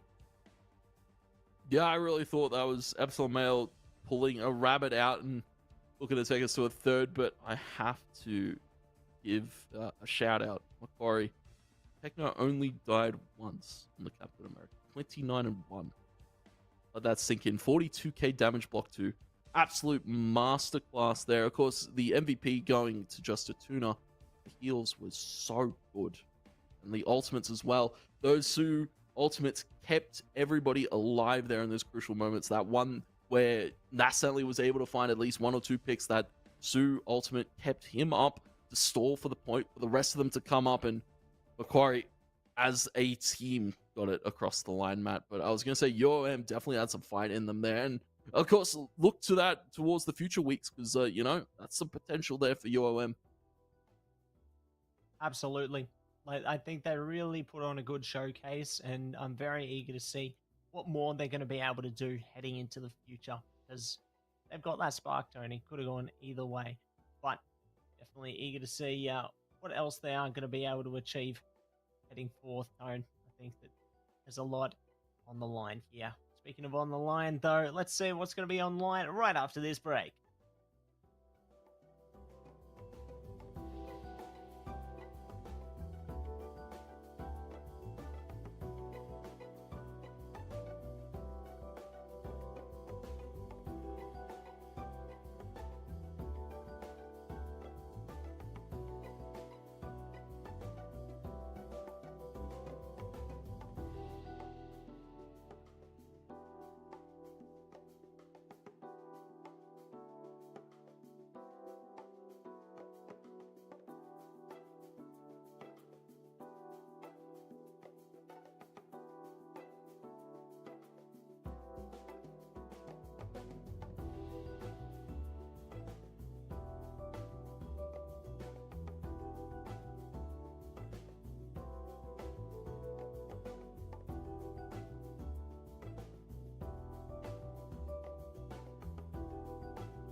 Welcome back, everybody, to the AEL University Elite Series. Matty and TwoTapTony coming to you live for some Marble Rivals.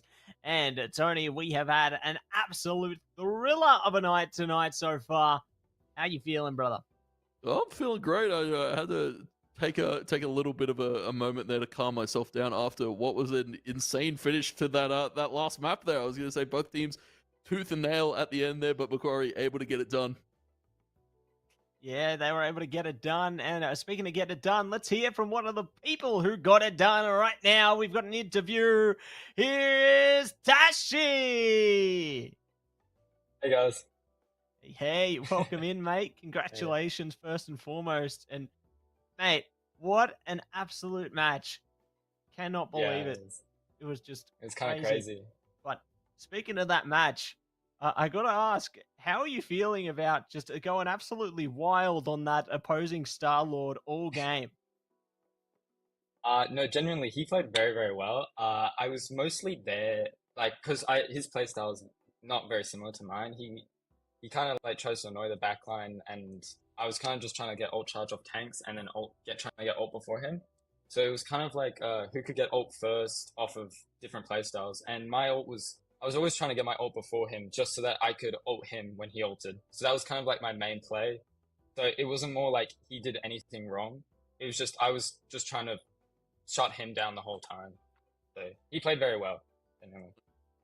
And shut him down, you did. I was gonna say you guys are target banning out that poor man's Hella. So I was gonna say, Yeah. how do you guys approach other than the target ban there towards the Hella? How's your philosophy go in terms of picks and bans? Do you guys like to ban what's strong, or do you guys like to just ban target bans there? Well, as a Starlord player, I'm a genuine like 100% Hella hater. I do not like Hella. Hate him. Hater. Fucking just annoying character. And so we just saw him playing her in the customs because we saw the match history, and then we were like, nah, if I'm gonna play Starlord or Hawkeye, I'm just gonna get rid of Hela, and then that gets rid of Loki team up, Thor team up, and it allows us to have him to kind of play around just because then like we have and we have a normal player as our second DPS, and Hela always is just annoying because she just one shots turrets. So we will kind of just ban Hela. Let's see what they protect. They protected Mag, I think, both times. I don't really remember. All a blur at this point. But pretty much we just went in trying to ban Hela, trying to second ban either Magneto or Adam or Loki. No, definitely appreciate the insight there. And it goes to show the results speak for themselves. Speaking of results, though, I'm really curious about what was the thought process going into that last team fight on that second map there? Because I really thought they were going to be able to turn it back with that strange portal, but you guys proved to us that you have what it takes. So, going with strange portals, it's a very difficult thing with teams, because if you're strange portaling, you're trying to strange portal onto point, obviously, so that you don't lose the overtime. But if you're strange portaling and someone's behind the strange portal, it's easy to get a pick on someone who's last out of the portal. So we allowed Tech, our cap player, to play more aggressive into the portal to force the healers in, so that me and Naz, the Namor and Starlord players, could just like get rid of the supports, and AK our Magneto player hit an amazing shot on the Cloak and Dagger when he ulted, and that pretty much won us the game. The voice comms went crazy after he hit that, and like genuinely, like my team, I like love them, bro. Like they're genuinely a great team, and we know that we can win like pretty much any game. We just need to keep our nerves. Like we just get nervous. That's the only thing. You guys held strong there. I was gonna say, yeah, that upfront positioning from Techno was very much hard to answer, right? I was gonna say just forcing those healers through that portal and into the Magneto ultimate, of course. I was gonna say, you guys starting to look very confident, starting to gel together very well. Any teams you're looking forward to facing going into the future weeks? Not really. We're kind of just like genuinely, we're just trying to figure out like what we're gonna do. Like next team, we're just like seeing what they're gonna do. And we scrimmed against RMNT this just before this game, just to warm up, and sadly lost. So I think we need a rematch in the scrim department. But we'll bring it to them. I think it's the last week of. I think they're the last on the bracket, but I'm genuinely excited to verse them again. But yeah. I definitely appreciate your insights there, and keen to see when you do face off there. But I guess, yeah, that's going to be all for now. I do want to say congratulations to you once again. Very, very keen to see what you guys can do heading into those future weeks, and all the best, mate. Thank you. Thank you so much. Thank you. And great to get some insight there once again, Tony. Just really great to, pick the players' brains as always. And definitely keen to see what else is heading into the future. Speaking of keen to speak about our sponsors. First and foremost, a big shout out to AGON by AOC, the #1 gaming monitor brand in the world. AGON by AOC provide a best-in-class monitor solutions for gaming and all other needs. But next up on the list, it's Indomie, the noodle partner, made with high-quality flour and selected ingredients and spices. A plate of Indomie mee goreng will certainly brighten up your day. Try any one of the flavors available today from your local grocer or at indomie.com.au. Big shout out to our sponsors there. But Tony, we've got another game on our hands, the one you've been waiting for. I've been grinding my teeth in anticipation for this one, Matt. UTS versus RMIT, some of the scarier teams in this competition, I have to say, and a lot of scrimbox as well from a lot of these rosters, as you just heard. Of course, RMIT been cracking behind the scenes, UTS as well doing a ton of research as well. So I was going to say two of the more probably heavily scrimmed teams from some of these other teams in the competition. So this is going to be an all-out bloodbath, I imagine. Absolutely. I think it's going to be ruthless aggression, all-out bloodbath, and let's talk about who's going to be behind it. On UTS, it's Kaibe, Dinosaur Pillow, Milk, Jason, Soon, Fluent, and on RMIT, it's Air Ninja, Smiles, Osaragi, Alexo, Ethan Winters 44, and Alk. So yeah, these are some... Keen to see that. Some scary names on these teams. Of course, a shout out to UTS last week, Jason. On we had him on for the interview, and it was a very insightful one, I have to say. And same from RMIT. We talked to Smiles last week. Two other players to watch for as well. Osaragi on the heels, Alk as well for RMIT, and as well soon for UTS. So these are a lot of players that we have to highlight. But of course, it's a team game at the end of the day. There's 6 versus 6, and there's a lot of work to do. We've seen a lot of the strategists kind of be the heavy favorites, so who knows how we'll go into this one as we look at our picks and bans. It's going to be Venom already taken out, so soon not going to be able to use that one.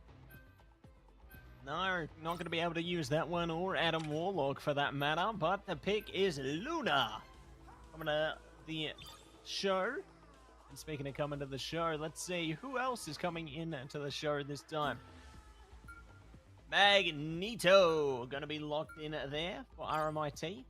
Only want to keep hold of that tank, so your wish shall be granted.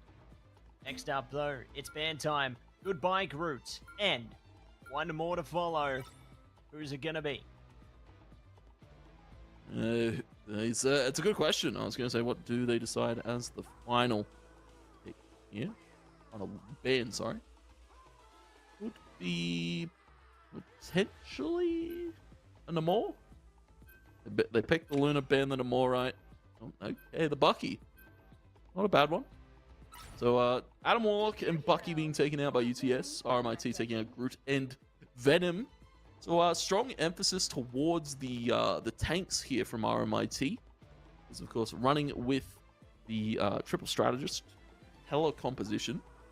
Should bode well here. Osaragi actually, no, he faked this out. Could be on Spider-Man. Yeah, looking to go Spider-Man on it. Nope, Hella. So, going to be entirely baiting it out there. But, yeah, Torch too.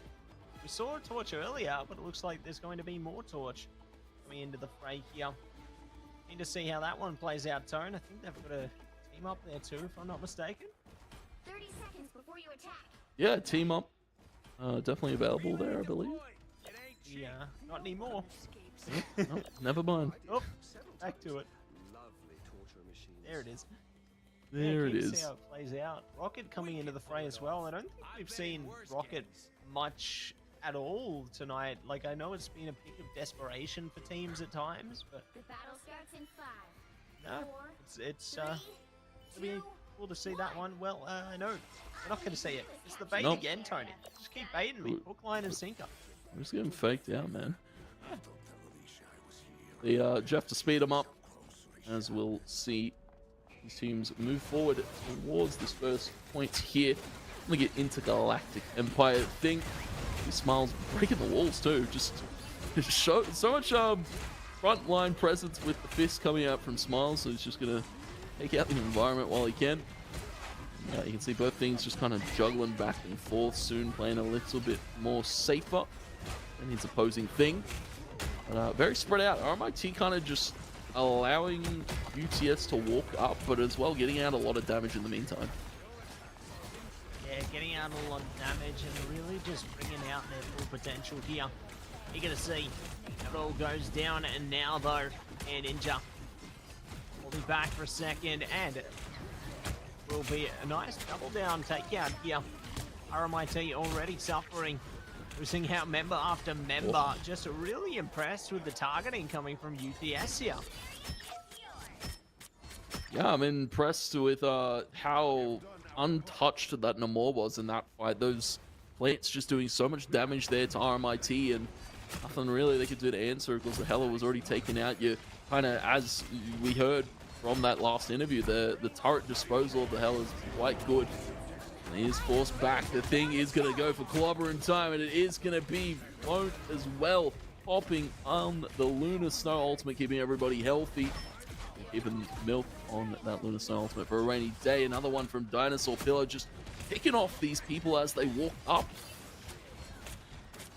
Picking them off and knocking them down, but we'll see if they are going to be able to continue in that direction.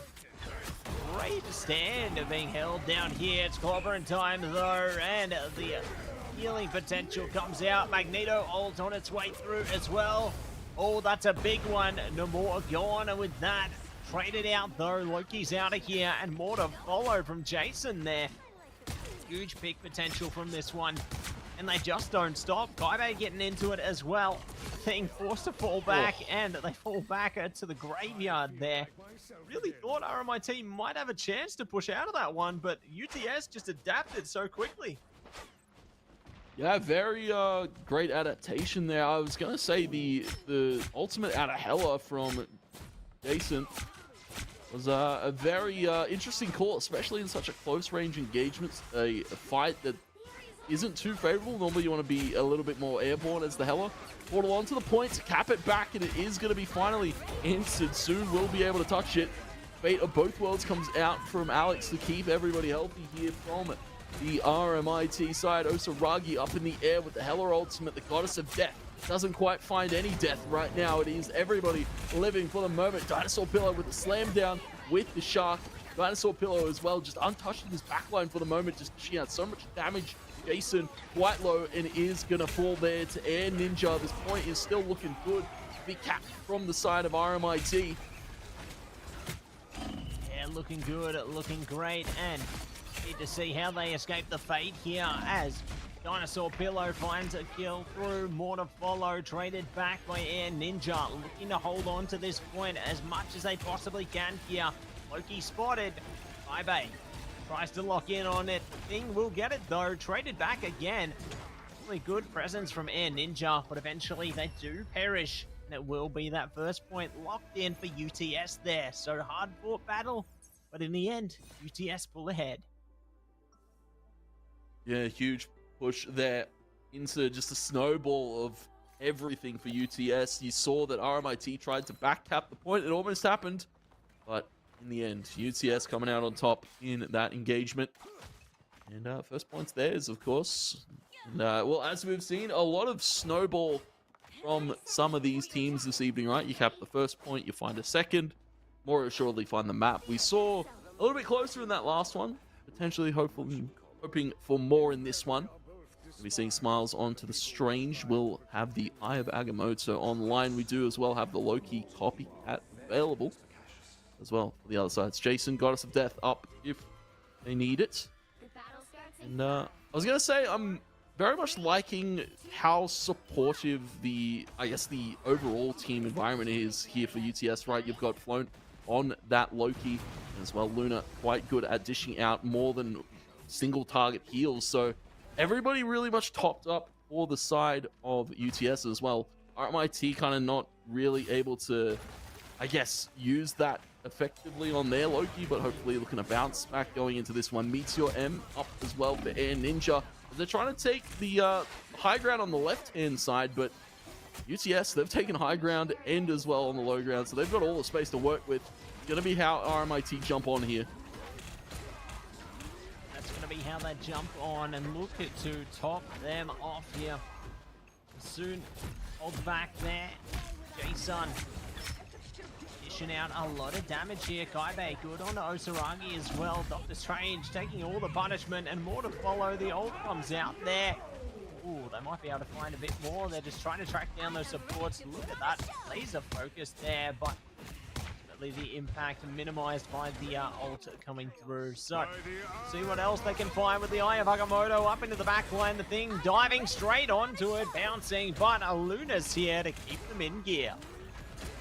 Yeah, that is Float keeping them up, and as well on the other side, it's Alexo keeping them up, and you can see Dinosaur Pillow just still dishing out damage, tossing away some spears, getting this back line and this front line all hurting up here for the side of RMIT. They will be forced off of the point here. Magneto trying to hold it down, trying to stall for a little bit more time, but points finally capped by UTS. And I have to highlight a little small thing that happened there on the Goddess of Death from Jason. Held it for a little bit, had to wait out the Magneto, because those projectiles could have done so much more damage to that UTS side if Goddess of Death did fire into the Magneto M.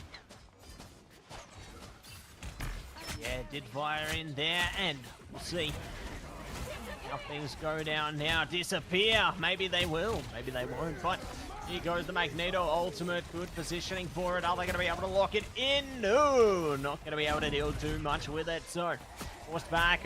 The thing goes down. A good kill from Alexo there. We'll see if they can find a few more.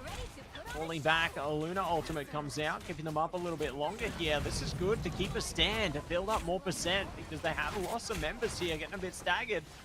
Might even find a bit more. Jason could find one before the ult was nullified as well, so we're finding more impact. Speaking of impact, the opposing Hela is on Impact Avenue. They are out for blood. Now the Goddess of Death doing so much chip damage there as Air Ninja just runs down Kaibe. And unfortunate for Jason, got blocked out by Smiles. That's the effectiveness of bringing the Doctor Strange against the Hela, right? You can just kind of block out and nullify that ultimate completely by just taking to the skies, holding up the shield, keeping your teammates well and truly out of danger. Point cap back for RMIT. Stronghold position. You can see so much cover's been blown away here, so not a lot to walk up here for UTS. They are slowly chipping away, getting some good damage in themselves, but ultimates have very much come up here once again for RMIT. They're favorable for them. He's going to be the first pick, though. Dinosaur Pillow taking it out, Alex. Eye of Agamotto comes through again. Good to take out Blow, and then more old. Great in response. Finds Osaragi there. Looks to take out more. Dinosaur Pillow on track for blood. Their teammates capitalizing on the damage as well. Absolutely what they needed there. Great impact. Just as RMIT got close to them, they managed to take it away. And they were able to pick it up. Now towards 70%, UTS will trot. We do have Loki Ultimate, the Copycat available soon. Is just going to be holding for a while here. That clobbering time is going to be so good at just stalling for the moment. But Soon's just going to stand and deliver. And there comes clobbering time on in from Soon. It is going to be the fate of both worlds back, so healing is good here to keep the rest of RMIT healthy for the moment. You have the Copycat available on Ethan Winter. Osaragi is now returned. He was the casualty of that last fight.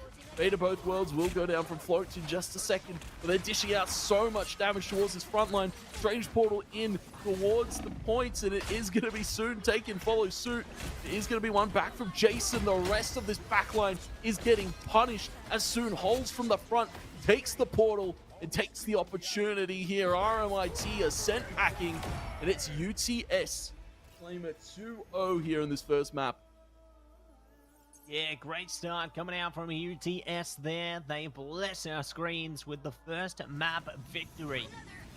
It certainly is showing that they've got what it takes, and you can see why Tony was looking out for them there. Soon going to be the MVP this time around. Well deserved. You see even the players saying UTS on top, so goes to show they got a lot of energy for themselves there. Love to see that, you know, a little pat on your back there. Why not? But we get to see a little bit of the stats here. Love to see it. SVP on the opposing side. Magneto for Air Ninja. Definitely making an impact themselves. Highest amount of damage blocked across the server. So goes to show that we're giving it their all here. Yeah, giving it their all. And I expected a bloodbath that was a little bit more favored towards UTS for the moment. So I have to give them credit. They held strong there. And the thing from Soon was not what I was expecting, right? We saw a lot of Venom play from him, I believe, last week. That's why the target ban came out from RMIT. So Soon showing a little bit of flexibility. Jason as well. Dinosaur Pillow, though, has definitely surprised me on the more going into that first map. But eyes on the adaptation from RMIT. I imagine a little bit of change up in the picks and bans, maybe some prio towards that Magneto, but we'll never know. Yeah, we'll never know, but we will find out exactly what's going to go down into the next one, won't we, Tone? Definitely keen to see how that one is going to play out, as a matter of fact. Curious about what the picks and bans will unfold heading into the next one, you know, because we did see a great amount of potential on both sides there. Could certainly see like a Namor banned out. We've seen that fairly commonly through the night so far, I think. So eager to see how things go down there, and keen to see exactly what's going to be happening. But looks like we've got a substitution coming in. It will be Kari coming in for Alexo there. So substitution for one of our rosters tonight. Yeah, it should be interesting how that changes up the play here, because we saw Alexo very much love to pick the Luna there, so maybe we'll see a little bit of change up in the strategist, and maybe, of course, the substitution may be a different role completely, I was going to say, because, of course, a lot of these players can flex over to the strategist if called upon, I imagine, and we'll be going to Spider Island once again, Matt. Spider Island. Eager to see what kind of roster they're bringing onto that one as well. You know, we've seen diverse picks from every team so far. I think that, as I guess we've kind of started to uncover from a lot of these teams, they are very adaptable, and they like to go for targeted picks and bans rather than just playing into what might or might not be the meta, you know? And I think that going for those targeted picks and bans, it definitely can help you, especially at the moment. But I mean, aside from that, if a team is so versatile that they can play anything, then targeted picks and bans won't do much to you. And I can think of one team that can definitely fit that category, but you can glaze over them a bit later on. I'll glaze all I will. I was going to say I'll start glazing UTS right now, because they played a phenomenal first point on Bernard T'Challa there, and a phenomenal second point as well. I was going to say a lot of small details as well. You know, I spoke about holding that Goddess of Death for the Magneto M to dissipate before they threw it out. Of course, it didn't really matter in the grand tale of things, because the Lunar Snow ultimate was just keeping everybody healthy. But those are the small adjustments that UTS were like making on the fly that kind of put them together and put them in that favorable position to win that first one. Yeah, absolutely. They really managed to put themselves in a solid position there, and I was really impressed with how, they just maneuvered the landscape of that map, and super duper keen to see what's going to unfold here now as we jump in to the next big ban phase. I'm already liking the hovers here, but the first thing hovered in to ban is Adam Warlock. Good night, Adam Warlock. You will be getting a good night, and Groot will also be getting a good night tonight, but who's going to be getting a hello? We will be getting a hello, indeed, Groot. Taken off Adam Warlock. Very much UTS's kind of covered at band. Maybe a little bit of insider info. Ethan does like to play a little bit of Adam in the tail end. Magneto locked once again. RMIT not changing anything up for their picks and bans. Oh, sorry, locked and bans so far in the strategy. UTS going to be locking in the Luna. Very much like that out of Milk, and as well the clone capability as well from Float. Much harder to deal with if you're not opting to bring the same composition yourself. And well, final lock and picks from both sides. The more getting taken out. Smart adaptation there from RMIT. Heroes could make all the difference. Yeah, smart adaptation to come through from them there, and definitely eager to see how they can play things out. The more good night, lucky good night, but we do see Psylocke coming through this time. So we've seen the impact of Psylocke on other rosters. How will it go for RMIT here? That's a grand curiosity for me. Obviously, Hela being let through again. Both teams definitely had their fair share of fun with that character, and keen to see how it plays out heading into this next one as well. I like how we've got the team-ups coming through also here. You know, I can see they got the Hela and Loki for UTS there, but, oh, well, not anymore. But they've also got the Spider-Man and Venom come through there, so definitely can see a bit of potential coming through from them there. RMIT, though, going to be playing into the Hela and Loki themselves, so definitely excited for what's to come of that, and we're going to see what it will eventuate into. But I guess bringing the Rocket into the mix there, I feel like maybe they're just going to try and really base themselves around those easy respawns, Tony. You know, really get yourselves close into the fray as quick as they possibly can. Especially with Soon's Venom back up, so gonna be seeing him definitely diving towards the back lines here. Gonna be breaking up buildings, so Osaragi doesn't have any height to play on. And you can see dumping him down, taking him out of the skies. Jason into the back here as well, onto the Spider-Man. A little bit of a swap up in terms of the composition. He's going to be hitting them up. Power of the Spider-Man as well. Just the disruption overall. It's not even the damage from the Spider-Man that kind of catches you by surprise. It's the disruption and the, you know, the amount of players you can knock up with just one good kick. You can see UTS. They're kicking forward. They're kicking back. Bye-bye. They got some gems there. Some damage in, while the rest of the teammates just push the payload slowly up. I was going to say only one person currently on it. The rest of them just playing aggressive. Hook onto the Magneto to try and finalize that quick pick, but it is going to be a great answer back from Ethan. Launch played up on the height, playing safe there. Ninja takes out Dinosaur, so 2 picks for RMIT. They can look to hold it from here.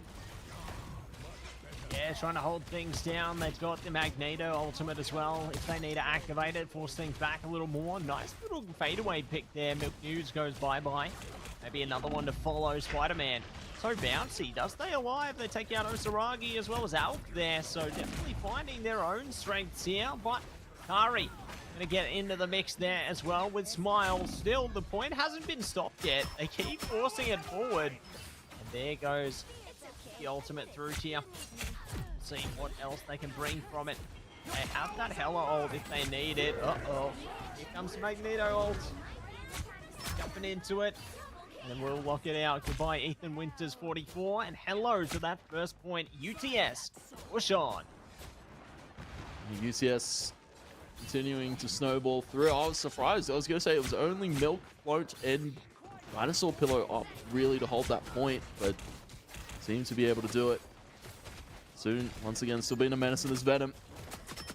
Power of play that you of course left this pick up, but you saw it banned in the last one. And, rightfully so, I was going to say soon. The Venom player in their own regard. So we can see now RMIT start to gather their forces and rally towards the point. We do have Kari with the Dance of Butterfly. Agamotto as well for Smile. Looking to drop on through, trying to take a player out. Venom still being slippery though. Smile's taken low, needs to fall back.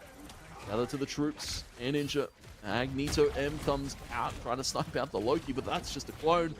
and faked out completely. Another one from Dinosaur Pillow up in the air with the Goddess of Death. Here's going to be Magneto M from Kaibe. Right snipe. We'll find the healer. Yeah, slam dunk onto Alk there, and they look to push ahead on this one. Spider-Man ult as well in the back line, really priming them up for success here. Venom good for Loki as well, just forcing them back player after player. They're great at singling them out here and staggering those deaths.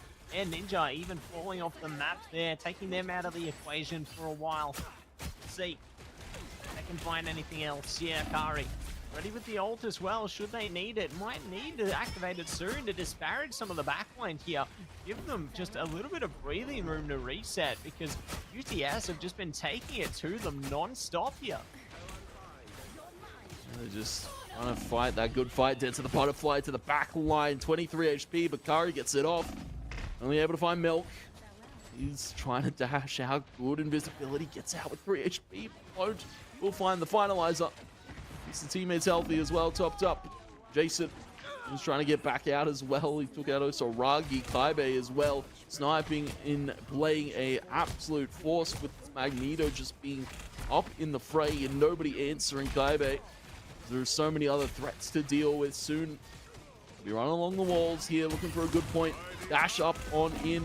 Goes for the Devour, but can't quite get it.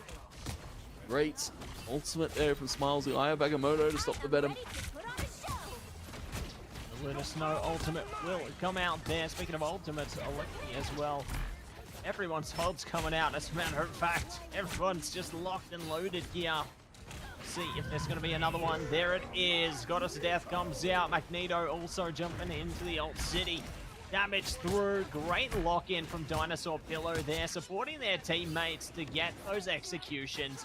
And that's now going to allow them to press this point a little further forward again. Really locking out RMIT here. And soon, we'll be jumping on in. Kaibe as well. Magneto M is available. Ethan will take out soon. And we'll be able to stop the point walk up for the moment. Is going to be Meteor held. No kill found there from Kaibe. Jason is trying to snipe off the Psylocke. It's Osoragi. Goes turret for a few. Beautiful ultimate from Osoragi. Stronghold from RMIT there at that final hurdle. Right, it's going to be firepower coming through as well now. Osoragi trying to hold down the fort with the turret, doing a ton of damage, and they will be able to find Flowent there. Good stuff from Air Ninja to really build a fortress, try and hold them back as long as they can here. Jason goes down as well, but still plenty of time to play with here. UTS might have a trick or two up their sleeve if they're able to find the right positioning here. Spider-Man already trying to speed their way back to the point. Does have the ult here, so really could be the killing factor. Speaking of though, Venom deep in the source right now, trying to get someone. Jason's down though, that's going to hinder them. Jason being taken down. Clobbering time coming out from Smiles there to stop them from continuing that onslaught here. Dinosaur Pillow is going to be trying to spot one onto Kyrie, but Kyrie is going to pop the Death of the Butterfly backline, but Lunar Snow ultimate comes up as well. Rob Milk just when they need it most. Kyrie still in this backline doing so much damage, being a force to be reckoned with in this final point. Magneto M comes out from Air Ninja, invisible ultimate as well. Soon he's trying to get in, trying to get some damage across, trying to shred this backline with Jason, who's come into the fray quickly. Is going to be those tanks up, land guards are low, and the point will finally be capped. UTS starting to sweat a little bit, it would feel, Matt. Time to switch things up. Yeah, they're definitely feeling the pressure, aren't they, Tony? Like, it's getting a bit fearsome at the moment. Because we saw the ferocity of that push come through there. Like, UTS definitely took it to them. Curious to see how RMIT is going to be able to respond heading into this next sector as well. Like, little to no change, I think. No change, really, coming out of this lineup now. So, very curious to find out who's going to be able to prevail in this one and really show us their true colors and allow them to shine through here. We'll see where the sun's going to shine now as the team-ups get displayed for a second there.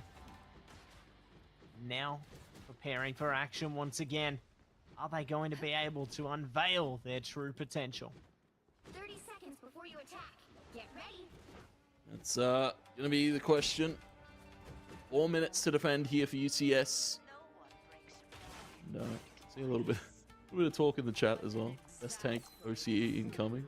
I believe it was best Magneto as well. Chat Best just everything, apparently. Yeah, best everything. Yeah.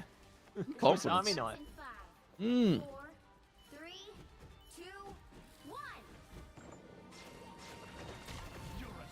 Here we go. Getting back into the fray, and now though, Tone. First push on its way through. Jason ready around the corner in case anyone tries to push over the top there. They are forced back. Good shots from the Psylocke. Soon. Ready to jump on them as well. Water focused down already. Tons of damage done onto the Venom here, so they are going to be forced to pull back as quick as they possibly can. Speaking of quickly as possibly can, the retreat is being enabled here quickly. Kaibe though, good start onto Osaragi. Have managed to find a little opening, but it's not going to be completely capitalized upon as yet. The kills now start to flow in the other direction. Yeah, kills starting to come into fruition here from the side. And Ninja and company, they are starting to walk up a little bit, trying to put the pressure onto Milk. Float, who has taken quite a bit of damage, soon needs to fall back as well. Everybody getting topped up. Jason in the back line though, trying to snipe up onto Loki. Trying to find one in the Hela as well. Jason needs to run back to safety. Magneto bubble. Is Jason alive and pops the ultimate here from Milk. Need to put the pressure back on here in this choke. Soon. All over it. It needs to apply that pressure. Really needs to deliver here. And curious to see if they are going to be able to do just that.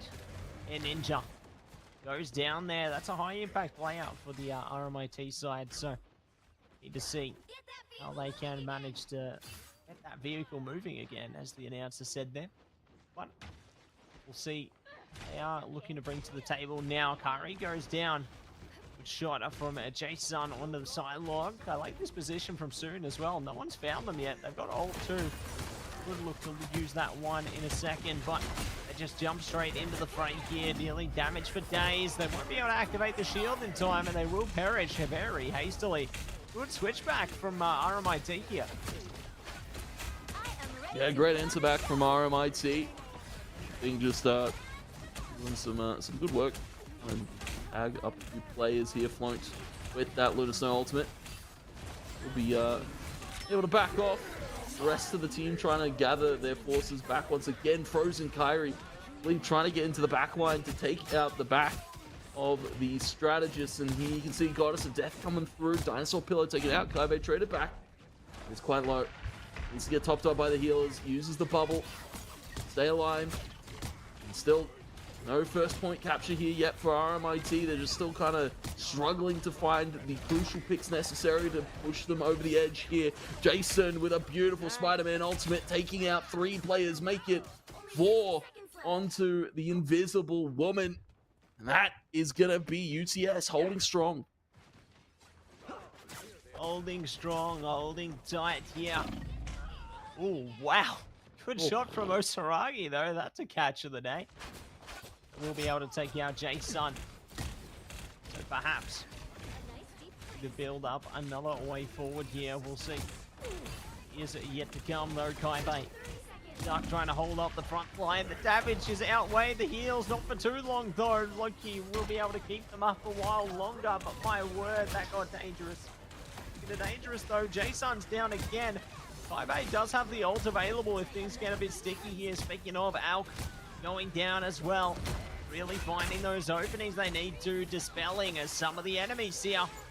And more prevalent attacks could be on their way.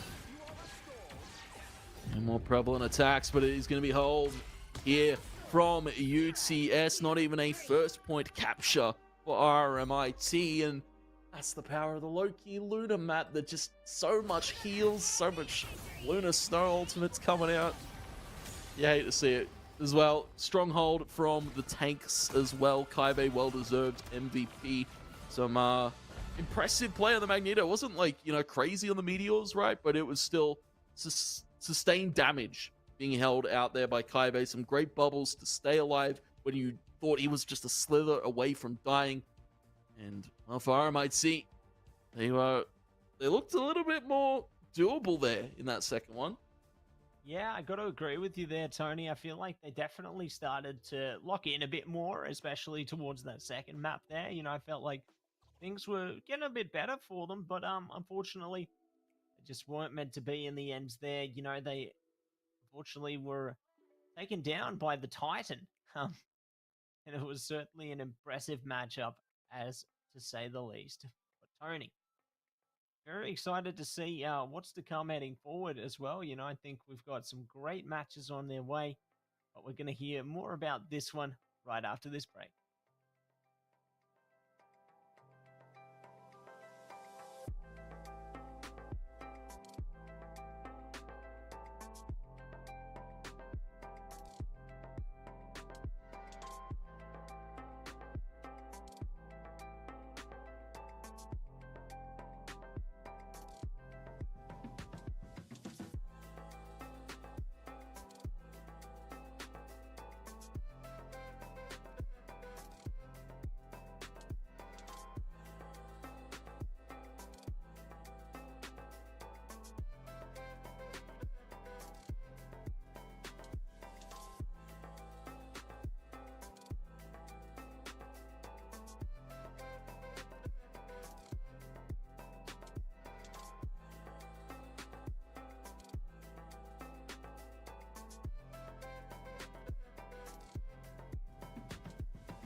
Welcome back, everybody, to the AEL University Elite Series, coming live with Matty and TwoTapTony. And Tony, again, the games just keep delivering again and again and again. And it feels like we're in a Winter Soldier Ultimate. I was going to say there's been so many close back and forth there, just down to the wire. Just one short mistake there. And unfortunately for the other team, they meant the tail end of that one. UTS coming out on top. And I have to give them credit. I was going to say they definitely looked a little bit shaky there towards the end of that, that capture, but they were able to get it. And then, of course, a beautiful hold, and of course, some great sequencing of ultimates, I have to say. So a well-played game from UTS overall. Absolutely. Speaking of UTS, we got one of their players here right now, coming here live. It's Kaibe. Welcome in, mate. Hello. Hey. Now, jumping straight into it, I guess I want to get some of your thoughts on how you guys approach the pick ban process. Are you guys more of targeted bans, or are you just going for like stock standard bans? Yeah, so we saw in their previous games and like their custom matches that they mostly played the Atom comp, so which is why we banned Atom first. And we chose to save Luna most of the time to either force out a more subpar ban on Namor so we can play the Venom comp, or we could play our different comps, which we keep hidden. Yeah, I was gonna say I like the diversity there. I was gonna say as well the high priority towards the Loki Luna is something we're seeing a lot. Are you guys definitely more favored towards the Loki Luna, because we see so many ultimates from those two strategists, and it's just like so hard to deal with if you're like trying to take them out. Yeah, because right now it's just really OP, and as you saw, Groot was target banned a lot, and with the Groot ult, you can kill through every support ult in the game. That combo. Yeah, great to see that adaptability, I suppose, through pick and ban phase there, and being able to find success no matter what's taken in or out in that phase. But I suppose jumping in to the second game there. How are you guys feeling, heading out in, I guess, that second phase? I know it looked like you guys almost managed to push it through to the end in the first phase, but heading into the second phase, did you feel like maybe they might be able to bring more than what they actually did? Yeah, started getting scared a bit because the first game was a bit easier, and then we're getting pushed back. And usually we play really aggressive to maintain a lot of space. If you see, like the cart's always at the back, but we're up like halfway through the map, and yeah, so we're losing a lot of space, but we still managed to come out on top. Yeah, I was gonna say that that Psylocke at Akairi definitely kind of shook you guys a little bit at the tail end of that one, but you guys were able to, of course, bounce back and win it overall. Kaibe, any teams that you guys are looking forward to facing going into these future weeks? Because I know you guys have been putting in the scrim hours. A lot of these teams are kind of looking to make some revenge stories happen. Yeah, UNSW and Monash for sure. They're insanely skilled players, and yeah, they're very, very good. No, definitely great to get some insight into your thoughts and all that there, and want to say big congratulations on the victory once again there. Definitely keen to see what you guys can do heading into these future weeks. I feel like, we're really starting to see, I suppose, the lineups take shape here, as well as the standings, and I've got confidence you guys are going to keep up doing great things. So congrats once again, mate. Thank you. Thank you. And, yeah, that's going to be that for that one, Tony. Definitely great to get some insights through from our players, as always. Really great to tap into what their thoughts are and try and get a few things through. I know, some teams are less hesitant, or more hesitant rather than others, to give up some information. So great to see we're able to get what we got. But anyway, let's jump into the next game, the one Tony's been waiting for. It's Monash taking on a QUT for the closer here, and definitely excited to see what's on the cards for this one, Tony. And I know why you're excited, mate. That monkey logo says it all. It's definitely a sick logo as well. Monash is one of the scarier teams in this competition. Of course, we've been glazing 6 since week 1. WHOOSH, Genzo, Joji, Denzel, and Jaded to follow up there on Monash. And for QUT, it's QTXO, Ariadet, J, Not Post for You, Possum, and Scamazon. And I was going to say, QT, I saw some glimmers of hope out of this roster last week.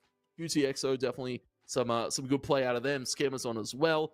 But, you know, for the side of Monash, we can't say Monash without saying Six. I was going to say, very scary player, but as well, followed up by a lot of very strong frontliners as well. We spoke to BkWhatOCE just last week about how Monash is feeling, and he seemed to be very confident. Yeah, definitely was feeling themselves, weren't they? Just feeling very confident, very composed, and I feel like they've got a good proposal of what's to come. But speaking of what's to come, Tony, it's us. Hey, what's going on? We are going to be getting it back on your screens there. You can see screens coming up with our next map as well. I think it's Spear and T'Challa. Kick things off here, so definitely eager to see how both these teams present themselves into that one, Tone. I think we've seen, you know, the scene set by both sides in all series so far. Speaking of series so far, though, it's ban time and hella good night. Yeah, the immediate target ban there towards 6 from the side of QUT. And then immediate target ban back potentially there. The Punisher being taken out. We've seen a lot of different kind of compositions here, I have to say, on this first domination map. Burn into T'Challa's always one that kind of allows itself to a lot of different priority picks. You know, we saw a lot of Loki, seen a lot of Luna. We've also seen a lot of variants in the tank lines, right? We've seen a little bit of Magneto. We've seen a little bit of the Thing. And, of course, didn't get to see any Groot. Groot seems to be a very strong pick at the moment for some of these teams. But the lock-in from Monash going to be onto the Bucky QT, focusing up onto the Strange. Yeah, posted up with the Strange lock-in there, so that one's not going to go away anytime soon. 2 more will face the chopping block, though. And it's going to be Star-Lord. Will we find Adam Warlock taken out next, though? We'll find out. No, it's Luna. Goodbye to Luna. Goodbye to Star-Lord. So, Adam Warlock on the table for potential Groot as well. On the table here. Lots of openings. Ooh, Moon Knight. Haven't seen that one in a while. Not going to be locked in, though. So, curious to see how these rosters end up. I like how 6 has opted in for the Psylocke this time. And speaking of Adam Warlock, there you go. It's open. Denzel will take it. Yeah, picking it up immediately here. It's going to be 6 onto the Psylocke. BkWhatOCE with the Thing. And we're getting into it. First point here going to be on the Warriors Waterfall this time. Not going to be seeing any Institute of Science or anything like that, Matt. It's going to be an interesting one. A little bit more of an open map. Also, I guess, very favored towards the Bucky in some of these engagements. You can kind of play up on that height and get a really good armed and dangerous down on towards a very, very squishy backline. Interesting to see Monash not opting for the Groot, though. They're going to be rocking with the Magneto Thing. Actually, no. Magneto and Venom. Yeah, going to be locked in there and eager to see how it all goes down now as we jump in to the fun house. It's time to get the mission area unlocked. Both teams ready. Press towards it. Great haste already. The damage coming through. More to follow. Good to utilize their surroundings, though. But we'll see. Is going to eventuate from this one. The walls come out there. Good to dish out a little bit of damage. Cut off line of sight. Yeah, no one. You're not going to find too much out of it as yet, though. QDXO, good to find Joji at least. But still more that needs to be done here. But never fret. QT, take it in the beginning. Yeah, some strong picks there from QTXO. Just using that Groot to be a force to be reckoned with. You see why everybody was prioritizing that ban. You can kind of kill through these strategists. Healing and just a lot of burst damage, a lot of upfront damage coming out of QUT to start it off. And, well, we're going to be getting some early cappage on the points. Early percentage to their board. BkWhatOCE just kind of waiting for a top up there. But you can see how aggressive QUT are playing with the fact that they've blocked this Groot. They can kind of take a lot of space. They can try and maybe catch a player off guard with some of the walls that they have access to. Going to be breaking down the pillar. QUT. It's a 40% here, and they are going to be walling off Monash. It is going to be 6 Dead to the butterfly towards the back line. Half tag up onto the rocket. He's able to dash away. WhatOCE in the meantime did fall off the map. Six still trying to be a ever-looming presence in the back line. It's going to be Joji. Did pop the arm to Dangerous. It does going to get the reset. Looking for a little bit more, but nobody else found on that mark. It is going to be, though, a quick pick on towards the Strange and slam down from Joji as they find 3. Line 3, break free. It's time for again as well. What a difference. What they are going to be holding on to it here. Feeling good about this one, Tone, and eager to see if they are going to be able to zone something out of it too. As they hold back for a second now. 6. Good to get down the groove there. It's a decent start. Need to continue to press up both tanks now immediately. Say goodnight. More kills could follow. 6 is focused on those DPS right now. And their teammates are all in the same. Scamazon down. Falling back around the group wall there. Do not want to get isolated by that one. Do not want to get damaged down unnecessarily. And they're just building up all the percent in the meantime. I like how they're gradually retreating. It's not immediate. They don't give the ground just like that. They like to slow it down so they can continue to build here. Magneto Meteor M coming out there. Great hook for Joji. Still the Armed Dangerous available once again, but it is so many ultimates coming out here, and it is quick succession. 3 kills from the side of QUT. They will be finding Genzo on the point in just a second. It is QCXO finding that one. Of course, the point goes back to QUT, 72%. For Monash only at the moment.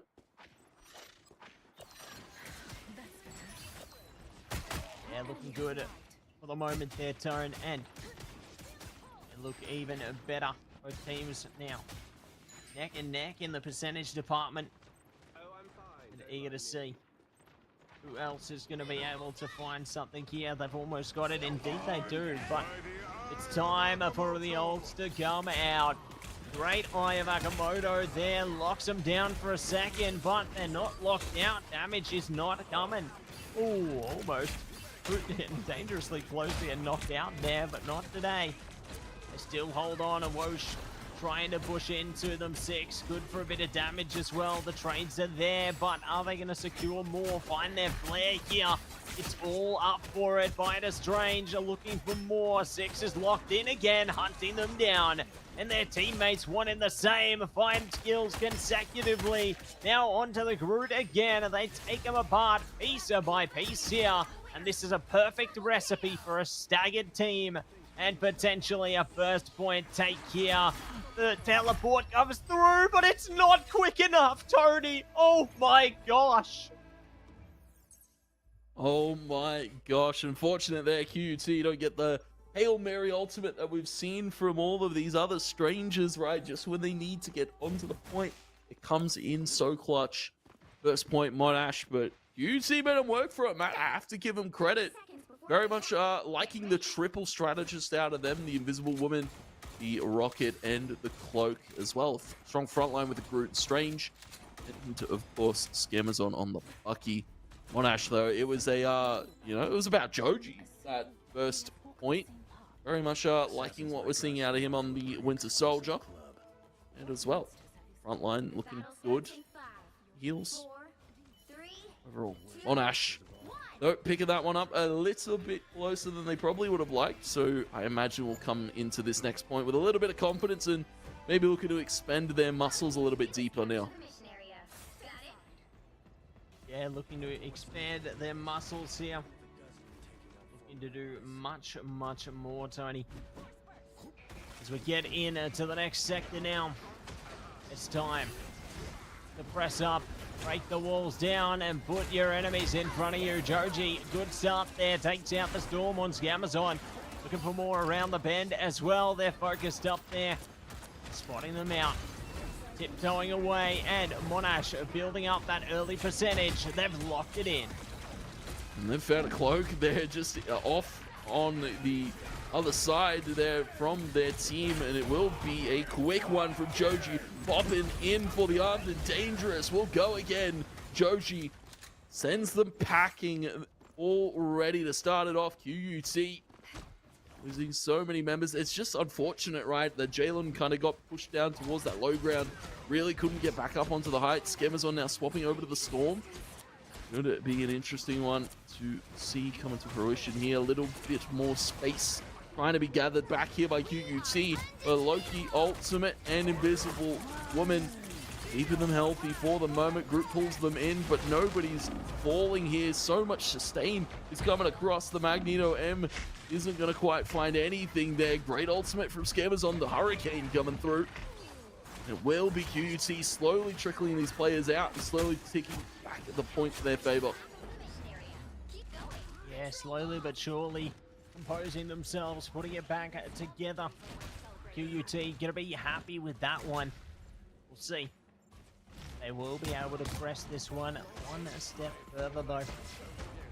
Six has an ultimate available. Same too can be said for no toast for you there. So really dangerous. Speaking of danger though, QDXO isolated out and more to follow. Six is on fire with this ult right now and has completely dismantled their enemies. Staggered death onto the Strange as well. And just as soon as they lost the point, they get it straight back. They're going to be absolutely wrapped with that. And that's the Six factor for sure. Expect to see, you know, one ban, two bans come his way, drawn from QUT, but it is Joji going again with the armed and dangerous and is able to tick onto a player. Ariadet goes and Joji's gone all the way to spawn for this one. Gets the reset, does a little spin of victory. Joji, huge impact on this Bucky once again, just in the face of QUT when you least expect it, you know. You've got so many other threats to deal with. We've got Thing and Magneto just kind of up in your face. And Joji just pops through from the back line with the armed and dangerous. Cleans them up. And QUT, one last hurrah now. Portal onto the point. They will have to try and fight the good fight. They will use the Cloak and Dagger ultimate. They will pop the Eye of Agamotto. But nobody's stunned up. And nobody's getting picked off for the moment. Ariadet, though, will find one onto the Thing. Denzio, no quick trade back with the ultimate. That's popped into the Magneto.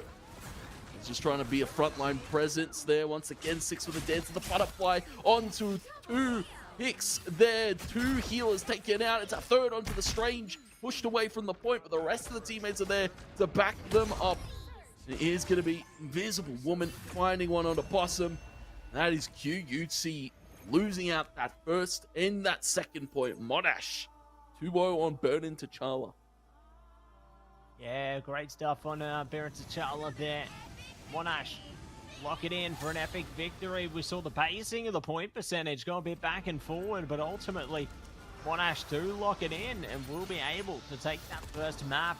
Joji actually going to be the MVP coming through there. I can see that they definitely made a really solid impact for their team as well alongside Six. So definitely impressed with how that one all progressed for them. They managed to stay confident. Speaking of confident, Six only dying once throughout that whole map. Definitely putting themselves to the test there, but seemingly not assisting their teammates with any kills. Just a one-man army in that aspect, but certainly making an impact for their team nonetheless. So definitely you're going to see more from them heading into the next map here. I'm keen to see if QUT can adapt because, you know, like I talked about that pacing there, Tony, it's not like they got completely washed over. Like, they definitely had those moments where they had control. Yeah, it was about stabilizing, though. QUT didn't really have that kind of stabilizing force to hold down the point once they were able to cap it back. And I guess that's to credit Monash's strategists and vanguards, right? They were able to kind of take a look back and see the bigger picture, and it's like, all right, we need to do this, this, and this to hold the point. We need to take space at this time and then back off at this time. So Monash juggling that space and that decision making very well. I imagine we'll see a resurgent QUT though going into this next map. It should be an interesting thing as well. They kind of swapped up the picks here. We kind of saw a little bit of the Storm towards the tail end of that one. Of course, as well, we saw the triple strategist, Mantis, Cloak, and Invisible Woman coming into the fray for their team there. So it's going to be an interesting one, but well played game overall from Monash, looking like the dominant force we expected. Yeah, definitely proving themselves there and proving they've got what it takes. They've done a great job to secure that one, playing or dancing around the momentum there, and does prove to play into their favor. But we'll see how things go down onto the second map here. I feel like, it could go in either direction. We have seen QUT have that potential there. They can take point control. I think, like you said, Tone, it's going to be about maintaining it, really figuring out how to maintain that course there, setting it towards glory. But we'll see what they can muster.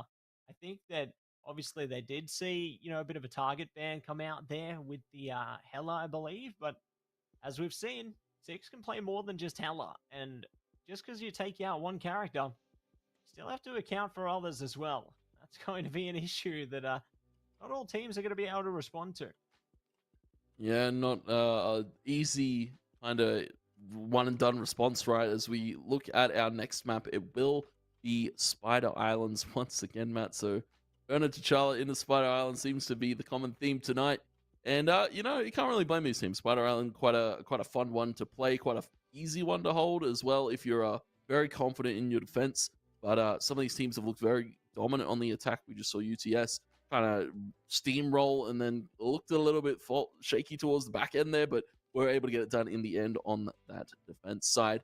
So my curious point to know whether we see which team start which side, of course, because that's a very key point to note, whether we see QUT on that attack side and maybe build some confidence back in their sales.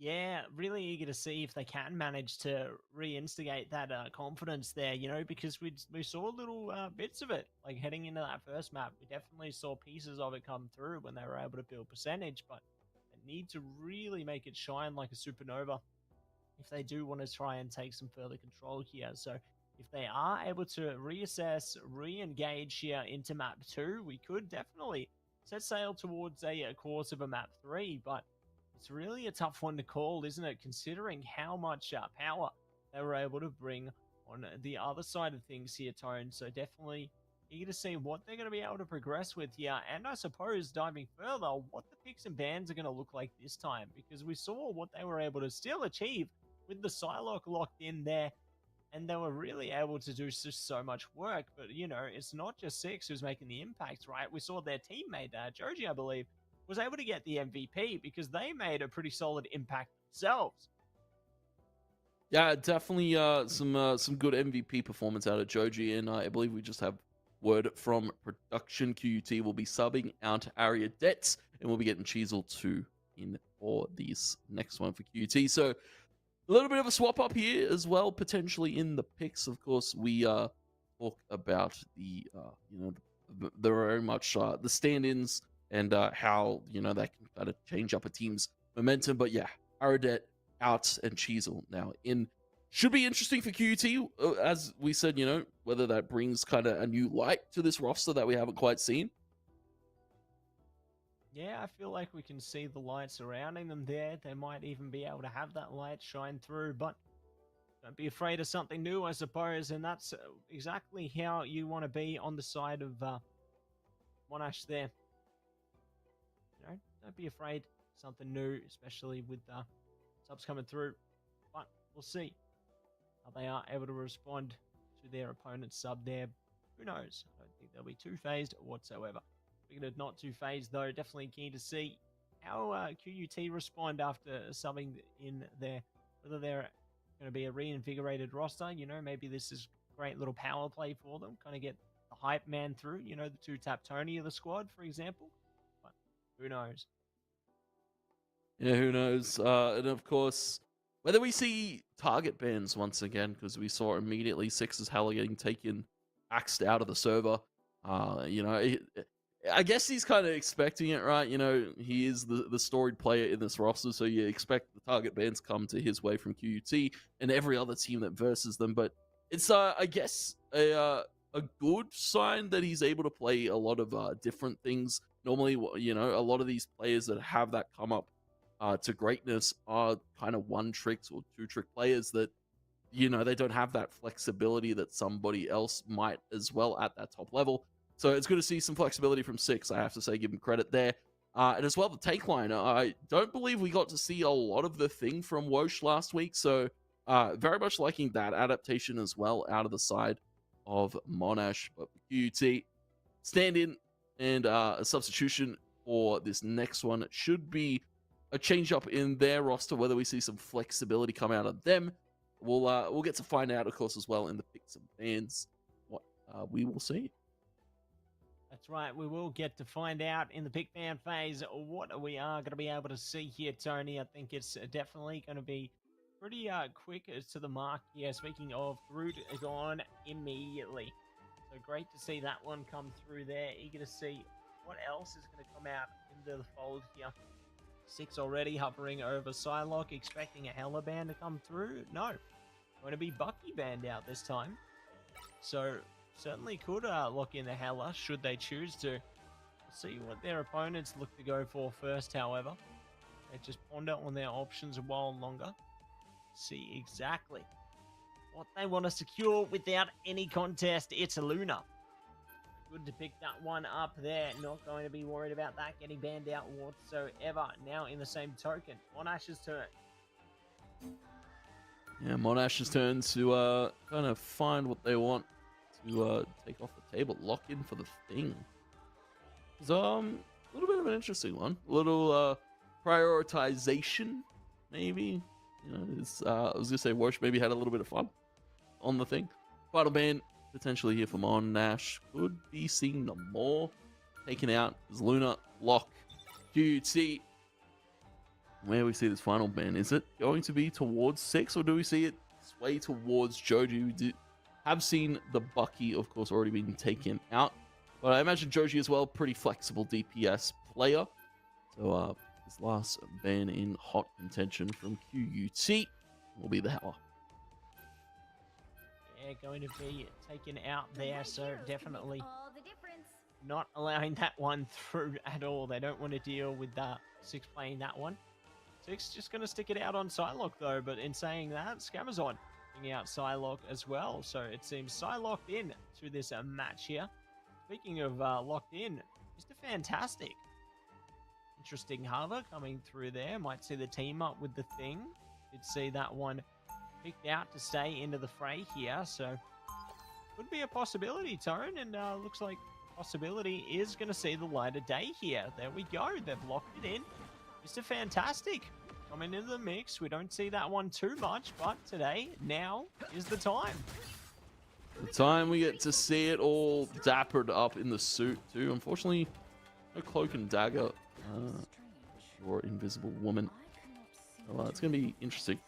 And, you know, normally you see Fantastic picked with both of those strategists in mind, but the Luna and the Loki for QUT saw that be quite successful just last game. Scammers aren't going to be on the Psylocke. Going to go toe for toe with 6. Joji Spider-Man is good with the Venom team up from WotOCE.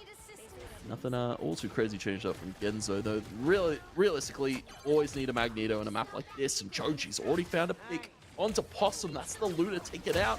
And maybe looking for another onto the Loki, but does get a spiderweb onto the Magneto. So much damage coming out here from Monash, and so many picks already early. Yeah, really great to tap in early on there. They are just locked and loaded into this one, but keen to see what is going to be pressed up out of this one. And I guess similar to the last series, Tony, you can see a lot of forward pressure, which alleviates the concern to the point early on. They're able to really push up with little to no resistance, but now the fight's taken to the point. Luna's no ultimate taken as well, and they're just forced to fall back temporarily. And forced to retreat for the moment. Great stabilizing Luna Snow ultimate out of Jalen there. Did copy Possum. Well, immediately back to the fray though. Sent packing for the moment, but dancing the butterfly from 6 to get some damage across there. But Loki so good at sustaining there. That dive potential and that backline damage. Goes still 6. Able to find one onto No Toast for you. Looking for another onto Scamazon. And it is helped by Jaded. It's Joji once again picking up players left, right, and center in this back line. And how do you deal with this aggressive approach from Monash? They're sent packing for the moment. This could be first point capped if they can't get back to this cart to stop it. Yeah, it's going to be a tough one in the Tone, and you're going to see if they are going to be able to get back to the cart and stop it, zone it out, but looks like it might not be meant to be there.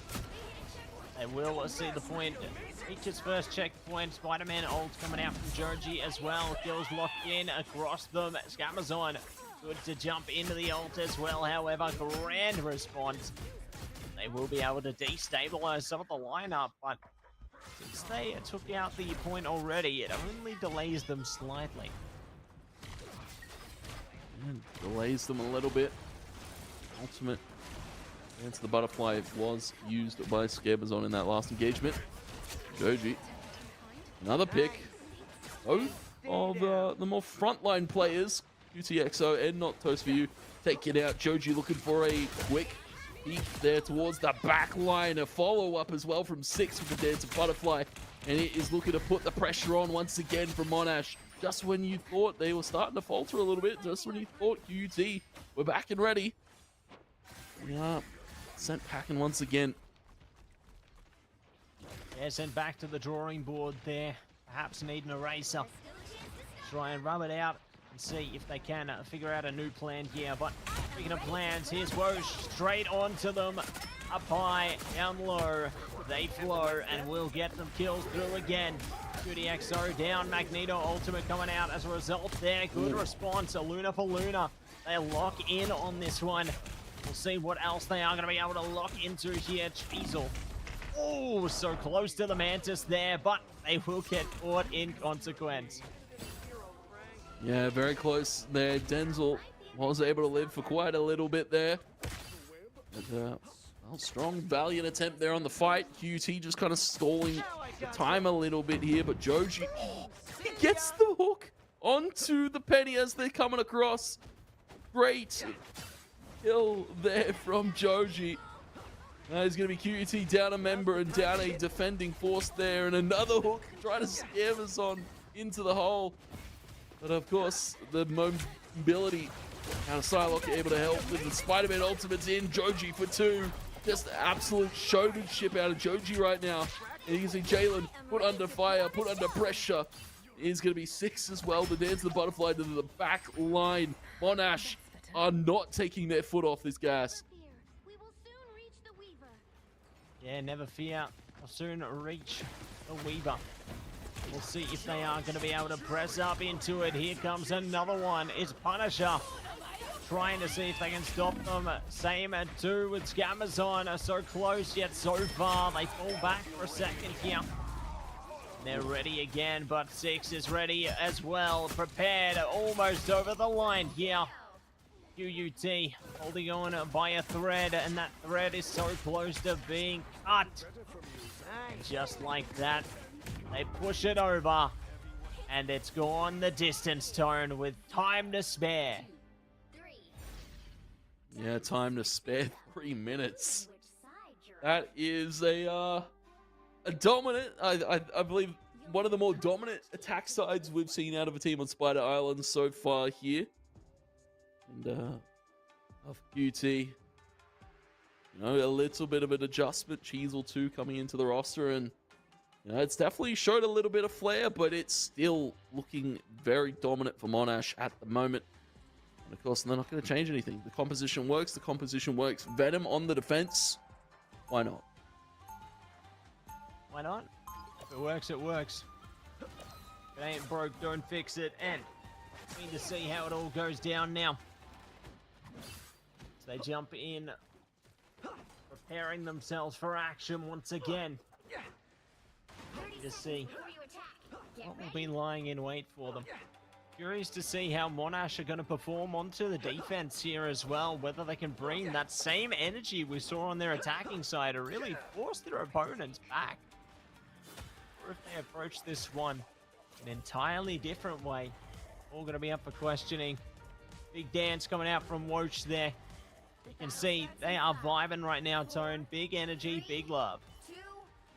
Big love. That's I'd still love that emote. Of course, from Wosh. I believe they brought it out last week. A lot of these players, a lot of these Vanguard players, very much like to play the Venom. So Always cool to see Venom get a little bit of love as we see Joji once again using that team up with the Venom to try and explode a target before they even know what hit him. A lot of damage being dealt, but forced back for all the moments. You can see Possum in an engagement against Wosh. Just up at the fray. Gonna get out. Use that Venom dash. Oh, sorry, that Venom swing for safety. Yeah, looking to swing back to safety, keep themselves alive a while longer here, but are they going to be able to stay alive right now? Big question. That they take a lot of damage, but speaking of damage, they deal a lot of damage here for Monash. 2 kills coming through and perhaps more on the way. So they look to lock them out into their spawn, as a matter of fact. Ooh, we could be in for quite the ride, Tony. Yeah, quite the ride. Stuck in spawn for the moment, and Joji, he's going chasing. Trying to find the other Spider-Man. That's Jalen that's actually swapped to that one. It's going to be 6, though. Quick trade. Does have the Dancer Butterfly up. I don't imagine wants to use it so close to the spawn, though. So keep that ultimate for a important fight here. For the moment, Monash just kind of holding them at bay. UUT forced to pop a few ultimates to try and get themselves in, but it is still Monash finding the kills in the kill feed. It's Denzel now under fire against the Venom, and a beautiful hit scan on towards the Venom. UUT once again sent to their spawn, but it's not a far walk, man. Yeah, not a far walk at all, is it? Just straight back to the starting line here. Eager to see exactly what they're going to do to try and bring it through to the end there. Ayabagamoto comes out. Not too much impact coming from it. As a matter of fact, Monash are finding the impact already, locking in on the kills over and over again. Over and over again. Jaded. Keep everybody healthy.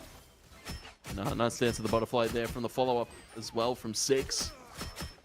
UCXO, though, will be able to push Wosh off of the map. It actually forces Monash back because that's such a valuable frontline member now gone in the mix. You can see Joji is into the backline, does pop the ultimate. Enzo did pop their ultimate in the meantime as well, just trying to find these picks. Is going to be Jalen in answer, in response. Monash have crumbled now as QUT look to mount a strong push here. Coming out of the point, and it all was off the back of a beautiful push off of the map from QTXO.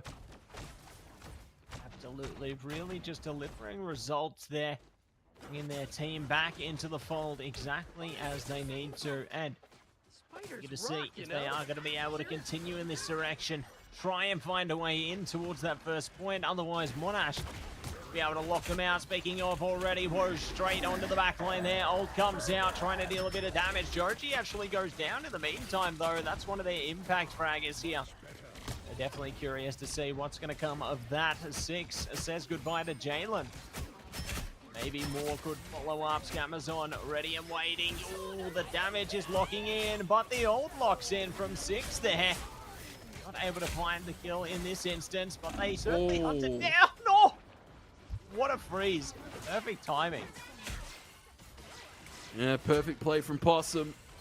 Continues the push going with just a fraction on the clock from QUT. Wosh will be able to get on and try and stall the time out into OT.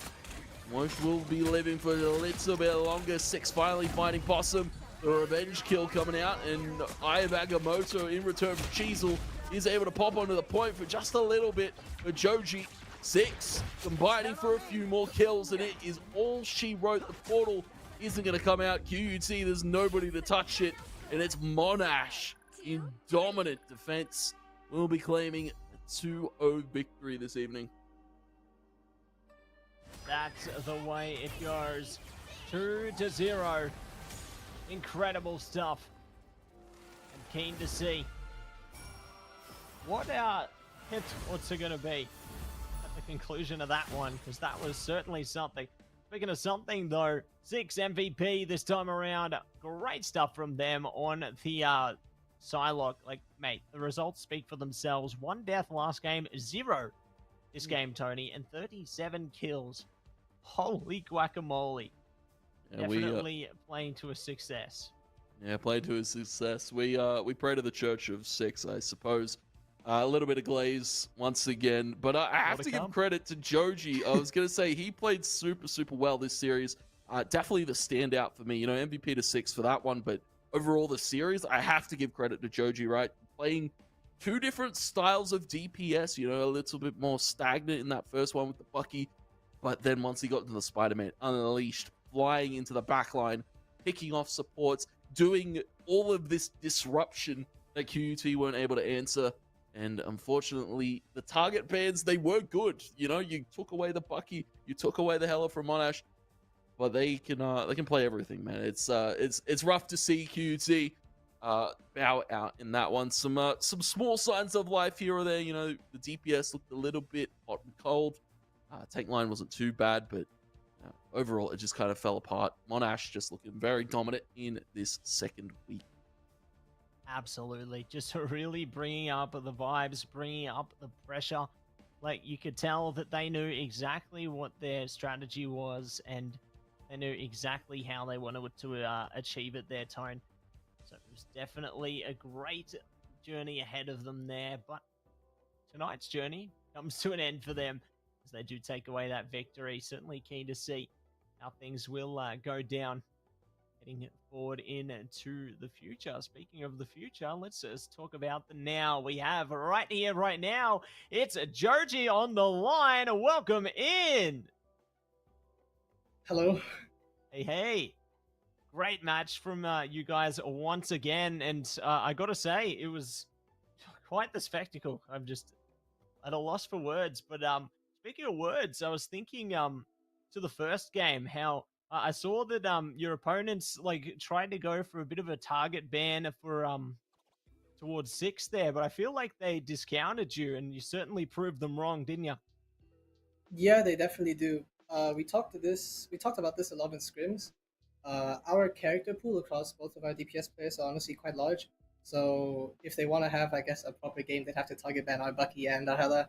But as you saw in the second game, that didn't work out too well for them. So I think our opponents in the future are going to have to be a lot more wary of that. Yeah, definitely eyes on the bans. And I was going to say, I want to kind of poke your brain a little bit here about what's the prep been like, you know, of course, the start of the season to week 1 to 2 here. Has anything kind of changed, or are you guys kind of still doing the same thing you were back in week 1? Honestly, not much has changed. It's just scrimming every week. The team will say, hey, try this DPS. They're just trying to get me to play every single DPS possible. And it seems to be working out quite well, so you might see more Spider-Man in the future. Who knows? Well, you know, I guess that's the best strategy, really, isn't it? You know, then there's no way to target ban you if you can just play absolutely anything. It's kind of like a revolving door character pool, and I'm just keen to see whatever comes next, to be honest. But I guess coming out of tonight, what was kind of the energy like in the team comms? Because I saw you guys basically became the jailers to your opponents on that second map there. So how are the vibes in the call for you guys? The vibes are up. I think we're all having a lot of fun. I'm happy that my team is supporting me on all the off DPS picks. Maybe before they would have felt a lot more jailed if my Bucky got banned, but I can actually be flexible on other characters now, so it's a fun time. Yeah, you guys are having fun. I saw the Venom emote as well from WotOCE, having a blast, it would seem, with that new one. But I was going to say, I want to pick your brain a little bit more here, Joji. How are you guys feeling going into the later stages of competition? Any teams do you feel that might give you a little bit of a challenge? Not particularly, no. I'm excited for our matchup against UTS. I think we've scrimmed them a couple times. I also heard that UNSW called us out. So, I mean, if you can see back there, I'm preparing UNSW. It's been on the stove for a couple hours. Week 4, please, they better be prepared. I don't want to leak scrims or anything, but we've scrimmed them twice now, and it's been interesting to say the least. Ooh. Yeah, keen to see the slow cooker reach its conclusion in future weeks, I suppose. Keen to see what that meal looks like. But speaking of meals, definitely a big congrats on your meal tonight. Another victory on the board. I'm sure you guys are absolutely chuffed, and keen to see how you guys progress throughout the season. But yeah, that's going to be all for tonight. So thank you once again for joining us, Joji. And mate, I'm keen to see more plays coming through from you guys. You're killing it. All right, thank you for having me. Thank you. Thank you. Great once again, Tony, to get some insight from some of our players. Just good vibes all around. And yeah, really great to pick their brains, like you said there. I think it's so important to be able to get that insight and, you know, be able to find the analysis behind their psyche and what things are like heading into the game. You know, really helps to build their story, doesn't it? Yeah, it's good to work out the strategy. I was going to say not too much of the strategy. You don't want to leak anything going for the future weeks and, of course, all the future scrims that were to happen. But yeah, I have to give them credit. I was going to say, Joji was saying that they're starting to be a lot more flexible, a lot more different character picks. Joji on the Spider-Man tonight. I very much love that kind of style of play coming into a game like Marvel Rivals, right? You have a lot of your teammates kind of build around you. You can build a variety of different comps with the flexibility that you have. So props to Monash kind of working out that style of play that works for them. Absolutely. You know, they found their flow and they are able to just play into it so successfully. Definitely great to see and keen to see more of what they're capable of. You know, I really want to see a team really test them and bring out some different picks. Like we've seen the Ella, Psylocke, we've seen Bucky. We've seen all different things, but I'm keen to see maybe some of those off picks come through. But regardless, we'll find out later. Still, for now, let's take a look at our results for the evening, Tony. Let's see how it all played out here. As we jump into it, as you can see, 0-2 favoring UNSW to kick off in their match against Swinburne, and 2-0 for Macquarie taking on UOM for match 2. 2-0 for UTS taking on RMIT there, and 2-0 again for our final match, the conclusion. Monash taking on QUT. So just 2-0s all round, Tony. I wonder when and if we'll see a map 3. Maybe we'll see a map 3 going into week 3. A lot of threes there, so potential for that one. But yeah, I was going to say less dominant 2-0s. We saw a little bit more dominance in week 1, but these ones, they looked a little bit closer, especially the first map, Domination, Burner to Charla. For a few of these teams, definitely could have gone either way, but I have to give credit to all the teams that won tonight. UNSW, MQU, UTS, and Monash all look very strong in their own regards. As we look to check out the standings here, Matt, after this second week of games, we've got Monash, UNSW, and UTS all at a tied first place there with 2 wins. Yeah, definitely showing what they're capable of, aren't they? And showing that they mean business here. So, not going to be a 4-way tiebreaker this time. It's going to be a 3-way tiebreaker now. So, there you go. But we'll see how things play out here. We've got obviously tied first place, tied 4th place there, and tied 6th place. So, definitely keen to see how this shapes up heading into the future weeks, because obviously with all those 2-0s, it does play out to be a ladder like this. And I think that the one thing that could, really rock the boat there is 1, more matches, but 2, if we see a 3rd map. Yeah. I definitely feel like a 3rd map's on the cards, potentially going into week 3. We've seen a lot of these teams kind of bounce back after a rough start, right? MQU and RMIT, especially, we saw MQU look very dominant in their game this evening. So props to them, get the scrims in, getting the hours in. RMIT as well, being able to kind of bounce back after a rough one. QUT, Swinburne, hopefully we'll get to see a little bit more from them going into the next few weeks. But Matt, week 2 done. That is some crazy competition out of all these teams this evening. Any final words? Yeah, definitely got plenty of final words, Tony. First and foremost, I want to say a big shout out to AGON by AOC, the #1 gaming monitor brand in the world. AGON by AOC provide best-in-class monitor solutions for gaming and all other needs. But do not forget them. It's Indomie, the noodle partner, made with high-quality flour and selected ingredients and spices. A plate of Indomie mee goreng will certainly brighten up your day. Try any one of the flavors available today from your local grocer or at indomie.com.au. Big shout out to our sponsors there. But next up, don't forget to check us out. AEL, AU Esports League on Facebook, Twitter, YouTube, X, you name it. We are there. Make sure you check us out so you can see all the different content from our various competitions, Marvel Rivals, Counter-Strike, Rocket League, you name it. Make sure you check us out, everybody. We are definitely keen for more to come. But Tony, it's that time again. So I do want to say a big shout out to all of our teams for putting on a hell of a show tonight. Keen to see more of what's to come in the future weeks. We are going to be back same time, same place next week on the 8th of April. So make sure you tune in for that one. And for now, we'll see you next time. Peace out.